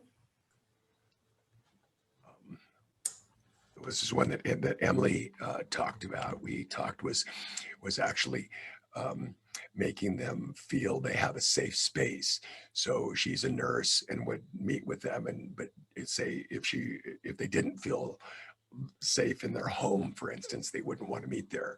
And so she offers them the opportunity to identify that safe space that she could meet with them. I think that's way cool. Wonderful. Yes. Yeah, I think that the spaces in which we interact with people is really important. Is it well lit? Does it have a clear exit? Is it, free of loud, surprising noises? Or can we recognize when there are loud noises and we're with someone that they maybe are possibly being triggered or traumatized? I think taking a note of our physical surroundings is something that honestly, I will say a lot of people don't have to do it, but a lot of us do. A lot of us are always looking for the exits. A lot of us are always making sure we have our keys in our hand. A lot of us are always making sure that we're not walking down the street talking on our cell phones, because it's just a matter of safety, right? And so when we can create those environments, or even just taking note that the environment may not be safe, I think it makes a difference. And it's the little things, I think, too, that really can make a difference in that. Yeah, it's like those little things are big things. I know for me, one thing I hadn't thought about before I even started doing these trainings is just thinking about what's the artwork on the wall. So we actually tried to make it more culturally, representative in our spaces, because in our community, it's not, just white people. And so when we only have books and stories on the shelves written by, white people, it doesn't make it for somebody coming in. It doesn't always make it feel like a safe place when when those are the environments that we're in. So it's, yeah, I mean, does anybody else have anything else they'd like to share on this? I think thanks for everybody who was sharing, because I feel like that is how we all learn. I think this is Teresa. I think one of the things Robin and I were talking, besides artwork on the walls, was more emotional safety. And that was when people come in, no matter what your place of business or your space is, people like to be acknowledged or recognized. And oftentimes that doesn't happen. And, speaking as a person who doesn't have a high ACE score, it makes me question my value, my, worth a little bit when I walk in somewhere and no one says anything to me for any period of time. And I think we are in a place now where we're waiting more in different places because we have space issues. And, so post-COVID, we're made to wait for something a little bit longer. And when no one comes up to you and says, I'll be with you in a second, or I see you are waiting, some kind of acknowledgement, I think, makes the space feel a little bit safer anyway. I love that. I love that, because it is, I think, just to be seen, right? Just to have someone make some quick eye contact with you and yes, I see you, and acknowledge. I think that's really powerful. What an awesome example. I love that. Yes. Thank you. And you're right. Just even eye contact is so powerful. Mm-hmm. And so difficult, I think, for so many people and for people with trauma, right? So then again, we may not get it in return, but that's not about me, right? Yeah. And so just saying that, giving a nod, giving a wave, whatever it takes to let somebody know that they're seen is so powerful. And I think, I'm sure I'm guilty of that. It is so easy to forget. So what a great reminder. That's awesome. Yeah, thanks, Teresa. I think, sometimes we just forget how simple some of these things can really be that make such a huge impact. Yeah. Okay. Well, if there aren't any other thoughts or comments, we're going to go on to the next one. So from here on out, like I said, our plan was to put you in the groups every time. And then we were thinking, as you guys were in the group, that might be a little overload and maybe isn't good for some people's safety. So we'll just keep it in this format, just some open discussion from here. And then you might even get out a little quicker because it won't be so many, breakout rooms. Okay, so the second key pillar, for trauma-informed care is trustworthiness. When people don't get this, or we're not giving it, then it's, again, harder to heal from trauma. So, the reason it's so important is that, in order for trauma-informed care to work, this has to be in place. It requires openness and honesty, being transparent in all of our relationships and communications with people, because it's, trust that creates conditions for healthy relationships and attachments. When that's not in place, we're not going to be moving forward at all. So like this slide says, ensuring trustworthiness through clarity, consistency, boundaries are very important. So these things need to be clarified when we're working with people, or even just in a relationship with anybody, parent, child, or just friendships. It's that role clarification is really needed. How are we going to solve problems and dilemmas? How, what are the expectations? How do we communicate that? And so examples on a client level, if you're working with somebody, would be maintaining confidentiality. I don't get to go around and share all the stories that I hear about my clients. Not only because if that got back to them, it would violate the trust. It's also when I'm sharing that with other people, then they don't trust me to keep their stories safe. And, you know, our other people's stories aren't ours to tell. So it's always keeping that in mind. We don't go around sharing people's information ever. But so another example on that client level would be providing consistent routines and structure. So it could be something like, we're going to meet, you know, every Wednesday at this time, or getting their feedback on when they would like to meet and where, and making sure that when we're providing a service, they know how it's going to go. That's why, you know, kind of narrating steps. Heather and I, when we, you know, teach the classes, we always say, you know, let people know what the format is, let them know what we're going to be learning throughout the 12 weeks, that it'll be at this time, this place, giving them our, you know, contact information. We talk about rules and guidelines. What's our role? What's, you know, their role? And have those, you know, we talk about those boundaries too. This is what I can do. This is what I can't do. Just, it's being trustworthy and open and laying everything out so that people know what to expect. Nobody really likes to just all of a sudden find out something that's going to happen without their knowledge. I like to think of the example of when you go to the doctor, hopefully you've had this experience, and they say, okay, and they narrate every step that they're going to do. And this is something I think that is really powerful that we can all do when we're interacting with, like, on a client level, right? Is that we can narrate what we're doing. This is especially helpful for children who have had significant trauma. But so you go to the doctor and the doctor takes their stethoscope and they're saying, oh, hey, and you see them and they're like, okay, I'm just going to listen to your breathing. I'm going to put this on your chest. I'm going to listen, or I'm going to put it on your back. Now this is going to be cold. Okay. And they tell you first, they tell you what they're going to do. They tell you what to expect. And that creates trust, right? So when we have the opportunity to narrate what we're going to do, to let people know what it's going to look like, how it's going to go, again, what Ivy said, what we can and can't do, it creates a sense of trust, and then it creates that sense of safety. Yes.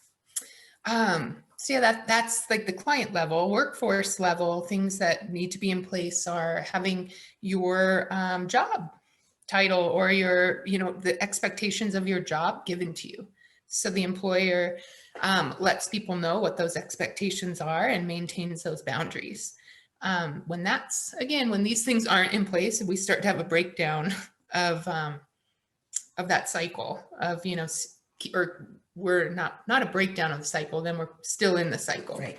Yeah, messed that up. So on an example on the community level would be just having rules and regulations and laws that apply to everyone. And we all, I don't even think I need to give examples on how that's not working right now.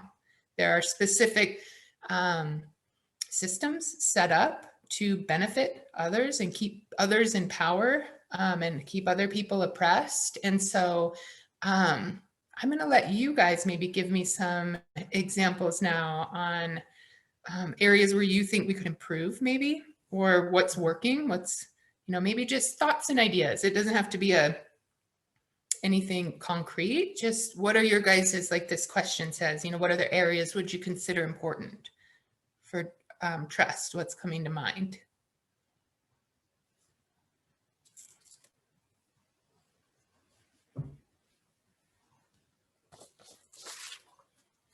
Anyone? Hi, this is Megan. Hi. Hey, I think I'm serving in a new nursing role with young moms, and I feel that explaining my role to them and also explaining to them, like being really upfront, the mandatory reporter has come into my head a lot lately as I've described our program.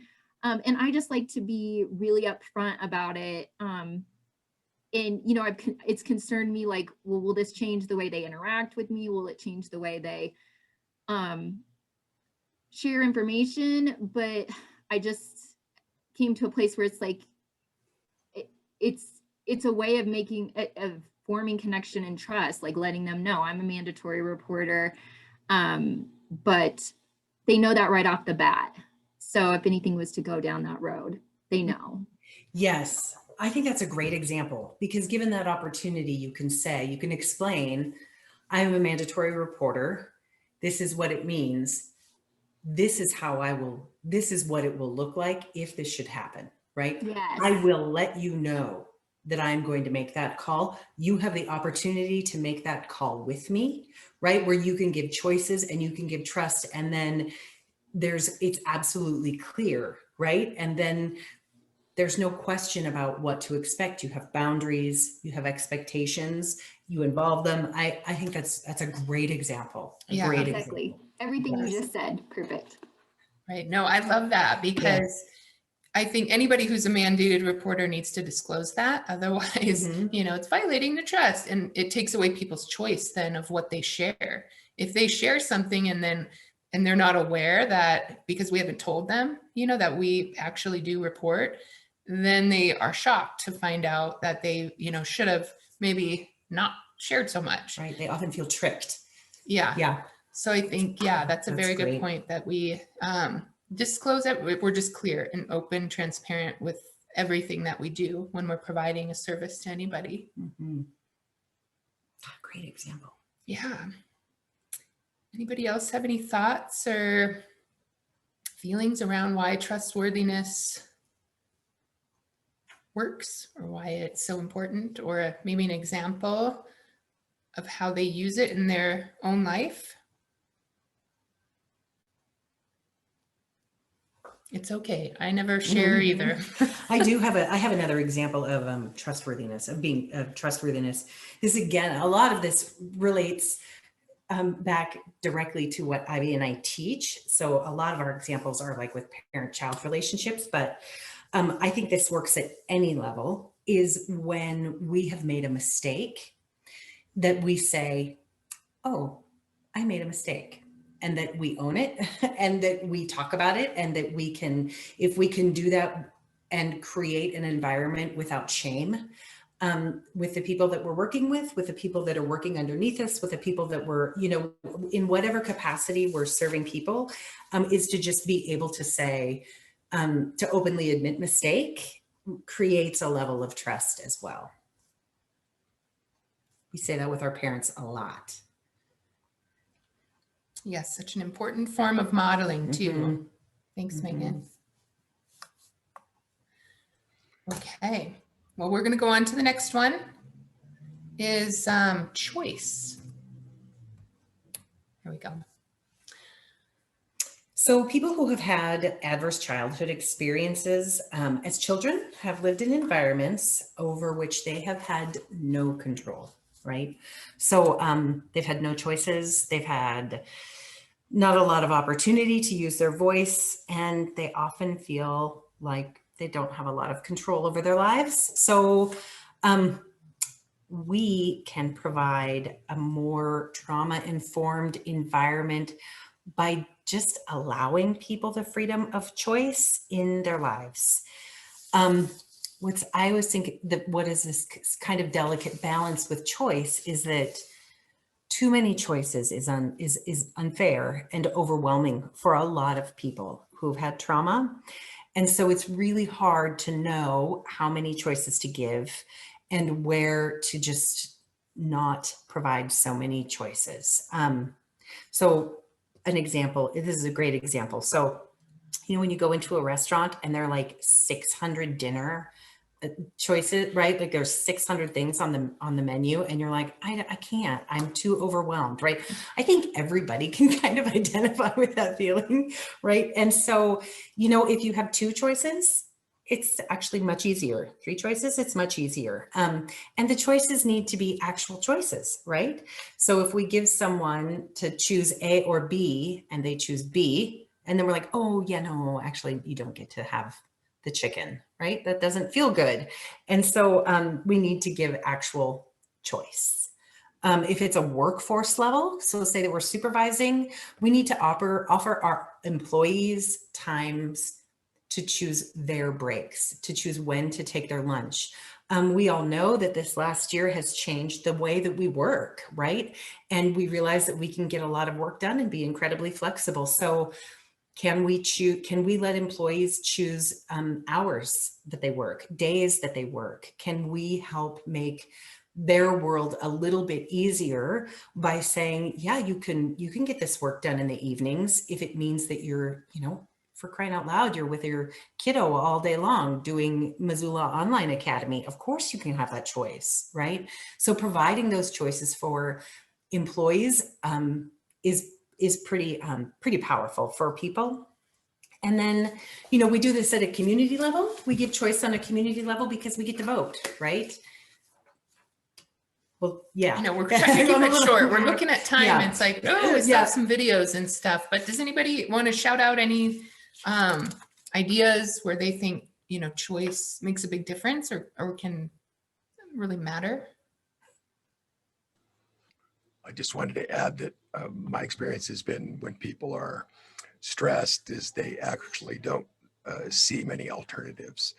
And so if you can gain their trust and begin to actually provide examples, I think that begins to flow. And then you can ask that question again, what do you think might be the best path for you or the best choice for you?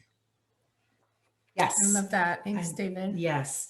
Choice in provider. Oftentimes I'll say to people, you know what, here's the thing. I have a partner that I teach with who's amazing and she may be more your style. We're very different people, so you can choose, right? We give choice in who's providing a service, right? Mm-hmm. Yeah. Yeah, or even just referring people. It's like, I know we don't want to, take all of the choice out of when people call it wanting a parenting class. I, of course, tell them about ours, but I'll tell them about the other choices around town too. And it's so empowering for people to be able to have a choice. It can get rid of those power struggles that we might have. When we offer a choice, it kind of, anytime we're in a power struggle, it's because somebody feels like they're being overpowered. So then we offer choices, it kind of brings it back down to a more, equal playing ground rather than, nobody likes being told what to do, even if we know that we should do it. If somebody's like, what you should do, we immediately are like, nope, we're not listening. So very important to just make sure that you're aware of, what choices there could be and not, like Heather said, bombarding people with too many because then we're kind of doing the opposite of, Okay, so we're gonna move on to the next one. Sorry, if anybody has stuff too that maybe I'm skipping over, we can put it in the chat. Okay, so this there's two more. We have collaboration and empowerment. So this is the fourth one here. So it's how do we maximize this, our sharing power, making sure that everybody has the same information, that it is relevant, up to date. We're not withholding information from anybody. So it's, when we don't have this in place, if we're only doing the other ones and not trying to collaborate, then we're not doing, we're not looking at the whole picture, because we want to make sure, that we're involving or bringing everybody to the table. When we're excluding people or just not sharing the information, then we run the risk of, causing that harm. So let's see, what are some examples I can give really quick? I want to make sure we get to the videos. The last time we did this training, we went over and we didn't share any of those. So on a client level, I would say, it's just opening things up for discussion, talking about, what is a good example? I just think asking people like, what do you think? Oftentimes we go see providers and they may just repeatedly tell us what they're going to do, how they're going to do it. That's lovely, but there's no back and forth. There's not a conversation on what do you think? What is your voice? right? And just making sure that you get the input from everybody at the table. I think that that's a big part of collaboration. Yeah. And I mean, this can even be just within your family. Yeah. You know, asking children, what do you think? Rather than like, I'll just do as I say, I'm the smarter one and I know better. You know, that isn't helpful. So just making sure we're doing this with everybody, getting everybody's input, and letting people know what, you know, your thoughts are as well. So on, you know, workforce level, it should be, you know, that you're having regular staff meetings and everybody's voice is heard. It's we don't want those power dynamics to be in play when we're trying to make everybody feel like they're at the table. So it's, you know, making sure that we are talking about things like maybe there's going to be a setback. We should probably let everybody know that. Or that there's, you know, a problem has occurred. You know, we want to make sure that people are, again, it kind of goes with the trust. We're just being open and transparent and letting everybody have a voice. And then, yeah, I mean, on community levels, we see this with, you know, Congress having meetings, or, I mean, I guess we don't see it all the time. Not everybody's brought to the table. So yes, that does need to change. Like the representation of whose voice is heard, what actually matters, is, again, that's on the larger level of where the shift really needs to happen. So any thoughts or? Hi, this is Dave again. I just wanted to add that collaboration, really what you're talking about, is at the core of social justice. And there hasn't been a time in history when we've are striving for that representation, for the voice at the table. And so I hope to goodness gracious that people are recognizing that, is that the diverse groups are saying very loudly, we want a place at the table. And all I can say on the individual level, it's absolutely true, but also on the group level. Thank you, Yes. David. I love that too. Yep. Everything you're saying is right Yeah, on. David, A++. I think too, a part of collaboration that's important is making collaboration accessible. So, you know, can everybody have a seat at the table, and can everybody participate in the discussion the same way? Well, we need to make sure that they have access to the discussion first, right? Before we expect people to be able to be a part of it, we need to be able to make sure that it's accessible, right? So that means, you know, as far like on a community level, like how are we gathering information and getting community involvement if everything is only written in English, right? So it's about making things accessible. Yeah. Thanks, David. Does anybody else have any comments? We've got one more, and then we're going to go into the last little bit of it. Okay, I'm going to switch. So this is the last key principle here, empowerment. So this is going to consider how our interactions and procedures within the system are affirming and validating, built on the strengths and skills of individuals. Empowerment provides support and encouragement that many, many, many people need to move forward and move through their trauma in a positive way. So we can't assume that people that struggle with their power. We can't make that assumption. So again, we just take like those universal precautions, right? And so we empower people no matter where they are in their journey, because that's what's going to help them, right? So again, it's kind of like what I was just saying with collaboration, making sure that everyone has a voice in the planning and that we're emphasizing growth. So if we were talking about like on a smaller level, so you have a kiddo, a child who is in trouble, right? And then rather than shaming them or scolding them or using something punitive, you say, well, what do you think you could do next time? What would you do differently? What could you do next time? And how can I help you do that, right?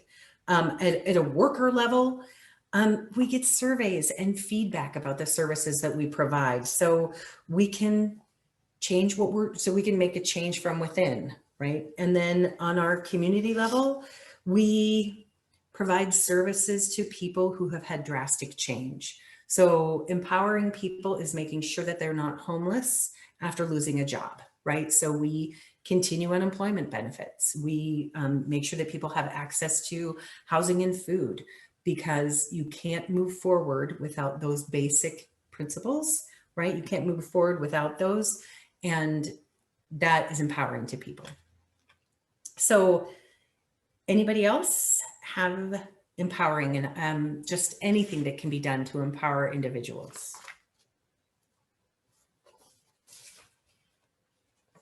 I always like this one because it works for everybody. Who Mhm. doesn't like, with those universal gloves, who doesn't like to feel empowered? Mm-hmm. And I would say it starts with respect for all, respect for others. Yep. Yeah, I like that. Yeah, I mean, that does feel empowering to know that somebody respects you. Mm-hmm. I think of, again, back to an example of teaching, but like I am, just because I teach parenting classes, I make sure that people know I am not a perfect parent, right? And so my experience is no more or less than anyone else's. I try to get rid of those power dynamics in any way that I can, because that is the whole circle. I think that's a lot of the circle of just acknowledging the power dynamic. Mm-hmm. I like that, Heather. It's kind of like this, emphasizing growth. Nobody's perfect. We all are constantly learning, growing, evolving, and making sure that people know that we're not perfect either, and that there always is room and hope for growth and change. Mm-hmm. Great. Any other examples or ideas? Sorry, guys, we're just like zooming through it. Yeah, I feel I do want to get to the other stuff, but I think, when we're sharing this stuff, this is how that learning and growing and empowering happens, when we share our ideas or examples, how we're going to put this into action.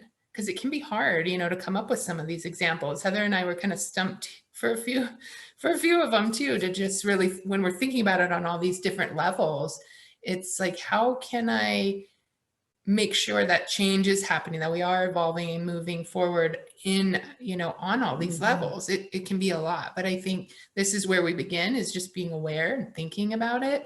And then we're going to be able to put more of this into action every day, or we're actually able to see where these things aren't working and be the person that can step in and make the change, or neutralize, that environment.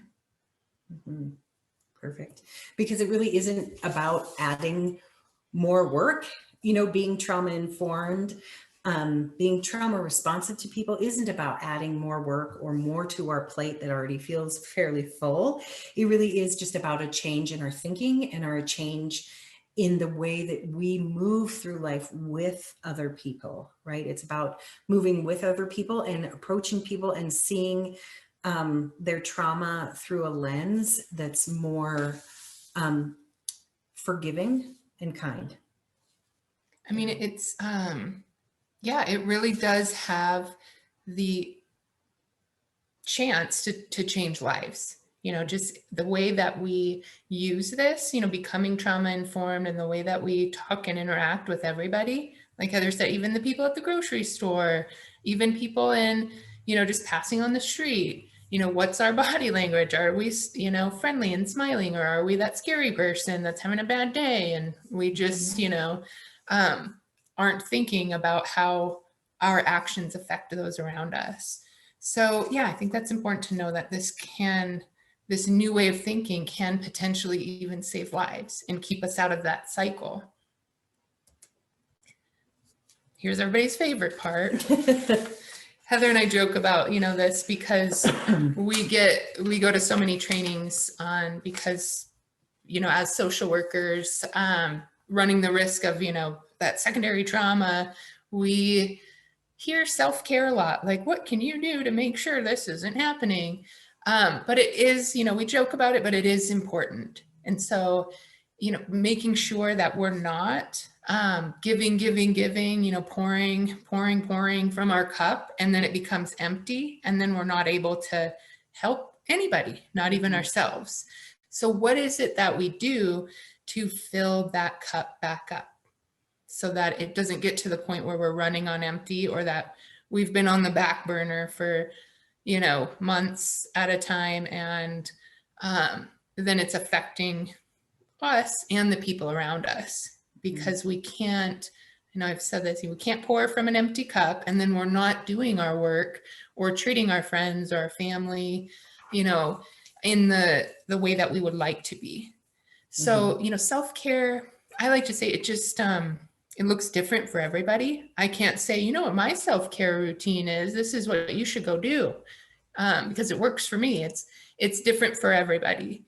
So, I mean, it's the simple, obvious things like getting enough sleep, having trustworthy people in your life that you can talk to when you're feeling down, listening to music can be something. I mean, I'm interested to, if people maybe want to shout out or put in the chat some examples of what they do for self-care, or what self-care means to you. Or maybe even like how, I'm sure everybody has heard this before, how you teach it to others or encourage it.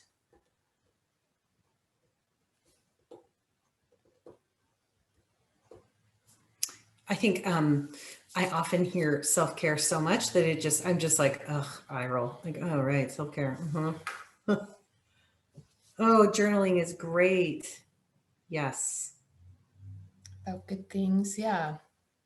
I like that you say like good things. I mean, we can journal about hard things too, but I read this study about when we think about things that we're grateful for, that, and it could be anything. I could say, I'm grateful that I can see, or I'm grateful that I can walk, or that I was able to buy this for myself. It stimulates the release of another hormone, you know, dopamine, which is that feel-good chemical. So we kind of trick ourselves into feeling good when we think about the things that we're grateful for.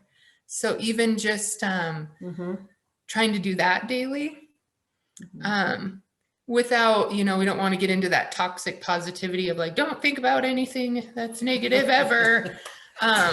But that we can, that is kind of a little tool that we can fall back on. It's just, even when things are feeling really low or down or negative, reminding yourself of something that you are grateful for can be comforting.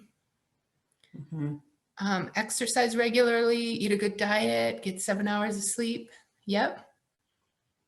All of that is so important. Lift others up and you get lifted. I like that one too. Recognizing burnout, right? Recognizing, you know, we all have days where we're like, man, I love my job. And then we have days where we're like, you know what? I want to go work at Costco and I don't want to be a social worker anymore. Recognizing compassion fatigue, I think is just even naming it, I think is really a really powerful form of self-care. Just knowing when I've had enough. Yeah. I mean, self-care could be turning the, you know, shower on to cry forever, or sitting in your car. Right. Whatever you want to call it. Meditation apps are great and quick to do, and a good way to find compassion yourself or others, and can be a total turnaround in the day. Yeah. I mean, that's another, thanks for bringing that up, Megan. I think this whole idea of mindfulness has actually been scientifically proven now to work. It's just that we do have to practice it every day, which is hard. I know for myself, I'm like, not this meditation app again. I'd rather just sit here and watch TV, but it can be 5 minutes or 2 minutes, you know, and those apps, that's a great, it's a great tip for people who are just starting. You know, it could be, I mean, a lot of those apps are free, and some of them, it's not always just sit in silence or listen, you know, be aware of your breathing for 5 minutes. Some of them are, you can listen to a story or music or a poem that somebody has written. So there's different forms of it too. I think sometimes we get, when we think about meditation, we think of somebody just sitting with their eyes closed on the floor in the dark with a candle. And it doesn't have to look that way. You know, being mindful can simply, even just naming a feeling, like I'm feeling really stressed out right now. That's being mindful. So thanks for that, Megan. Great. Okay, where are we at for time? We're getting there. Okay, we only have All right. 15 minutes, guys. What is next here? Okay, well, this is just a resource here. If you guys want to write this down, these are self-care starter kits, just ideas of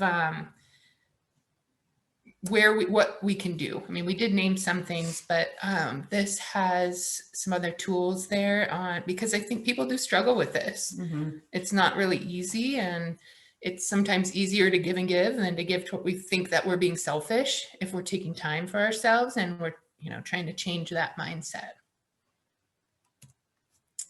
Okay, so we're gonna watch a video. I think everybody loves Brene Brown. So I'm just gonna play this. These videos stress me out because I've been messing them up all day. So here's me with the video. Just kidding. Okay, so yeah, I'm just gonna play it. You guys, maybe people have seen this before, but it's the best example I've seen on what empathy means, you know, and yeah, I'll just let her explain it. So what is empathy, and why is it very different than sympathy? Empathy fuels connection. Sympathy drives disconnection.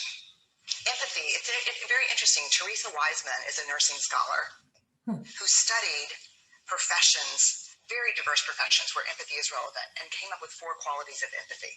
Perspective taking, the ability to take the perspective of another person or recognize their perspective as their truth. Staying out of judgment, not easy when you enjoy it as much as most of us do. Recognizing emotion in other people and then communicating that. Empathy is feeling with people. And to me, I always think of empathy as this kind of sacred space when someone's kind of in a deep hole and they shout out from the bottom and they say, I'm stuck, it's dark, I'm overwhelmed. And then we look and we say, hey, I'm down. I know what it's like down here. And you're not alone. Sympathy is, ooh, it's bad, no, you want a sandwich? Empathy is a choice, and it's a vulnerable choice, because in order to connect with you, I have to connect with something in myself that knows that feeling. Rarely, if ever, does an empathic response begin with at least. I had it, yeah. And we do it all the time, because you know what? Someone just shared something with us that's incredibly painful, and we're trying to silver lining it. I don't think that's a verb, but I'm using it as one. We're trying to put the silver lining around it. So I had a miscarriage. Oh, at least you know you can get pregnant. I think my marriage is falling apart.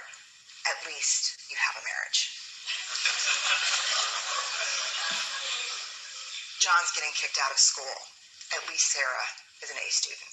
But one of the things we do sometimes in the face of very difficult conversations is we try to make things better. If I share something with you that's very difficult, I'd rather you say, I don't even know what to say right now. I'm just so glad you told me. Because the truth is, rarely can a response make something better. What makes something better is connection. I love that video. Has anybody seen that before? Any hands? Okay. Yeah. So a few people. I don't think it really gets old ever. I think it breaks it down so well that, you know, what people need is not that sympathy or not the silver lining. People just want to feel heard and feel felt. I like that quote. I think it might have been Dan Siegel that actually said that. People are always looking to just feel felt. Mm-hmm. And once that happens, that's where the healing begins. We don't necessarily need somebody to fix it or make it better. We just need somebody to climb down there and be there with us. So let's see, there's one other video here. This one's a little bit shorter. And I know, You got this, Ivy. Good grief. We'll see. Okay, it starts at like 9 minutes in, so we're not showing the entirety of it. I think I need to. That we do. Now that I have thoroughly depressed you, I want to give you some good news. That compassion fatigue can be identified, arrested, and treated at any time. That you can begin this journey for post-traumatic growth. That you can be better after trauma than you ever were before. And the best way I can think of putting this is when you think of an airplane, you know that the stewardess tells you where those exits are, and then they begin to tell you to please put your mask on you first before assisting other people. Now, every time I travel for vacation with my family, I show the stewardess that I'm listening. I get the cue card out of the backseat pocket and I give eye contact. I'm almost the only person on the plane listening. And I show if the plane went down, I could save the plane. I'm real intense about it. And yet it never fails. Every time they finish, they come over to me and they say, "Excuse me, if there were a change in cabin pressure, what would you do?" And I'm a little offended. I don't know why they asked me that. But you see, that flight attendant, they see something you don't. They see the carry-ons that I travel with. They see this. They do see me. And they see this. You see, that flight attendant knows that no matter how much I listen to her, that I will put their masks on them first before caring for myself. But you see, she also knows that no matter how much of a supermom I believe I am, that I cannot live without oxygen. And yet every single day we do the same thing. I put your mask on you, and your mask on you, and your mask on you. And I don't care for myself. But you see, we can only give what we have. We give out of who we are. And if I don't care for myself, I certainly cannot care for you. So I'm going to ask you to complete a piece of homework for me. And I'm going to ask that you please do this every single day for the rest of your life. I have big expectations. I'm going to ask that you take 10 minutes just for you. 10 minutes to put your mask on you first. 10 minutes to pray or meditate, to exercise or take a walk. But 10 minutes to care for you first. Take 10.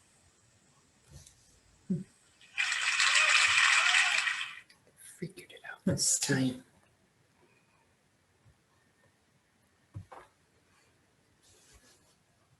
All right, people. I figured it out this time to not have the video. And it was as simple as hitting escape first before I just stopped sharing the video. So anyway, I love that video as well. I think it's so important. And it helps us kind of normalize the fact that we all are doing that, putting ourselves on the back burner, and just having that 10 minutes a day can be so powerful. You know, it's, if you can get more time than that, please do, but it really is, you know, just the 10 minutes that makes it so important or powerful for us. All right, everybody, this is our last slide here, and then we'll let you guys get out of here. So she was kind of talking about, you know, the post-traumatic growth. She mentioned it a little bit in the video, the last speaker there. But we want to make sure that it is, people know it's different than resiliency. You know, some people are born with a lot of resiliency, other people have to grow it, but it's basically somebody's ability to move through. You know, sometimes people will compare it to a rubber band. It's like your ability to bounce back, but it's different for everybody based on our life experiences. And so post-traumatic growth is different than resiliency. It's not the same thing. People have to do a lot of soul searching, do a lot of, you know, mental and emotional work to get to this point where they feel like they have grown from a traumatic experience.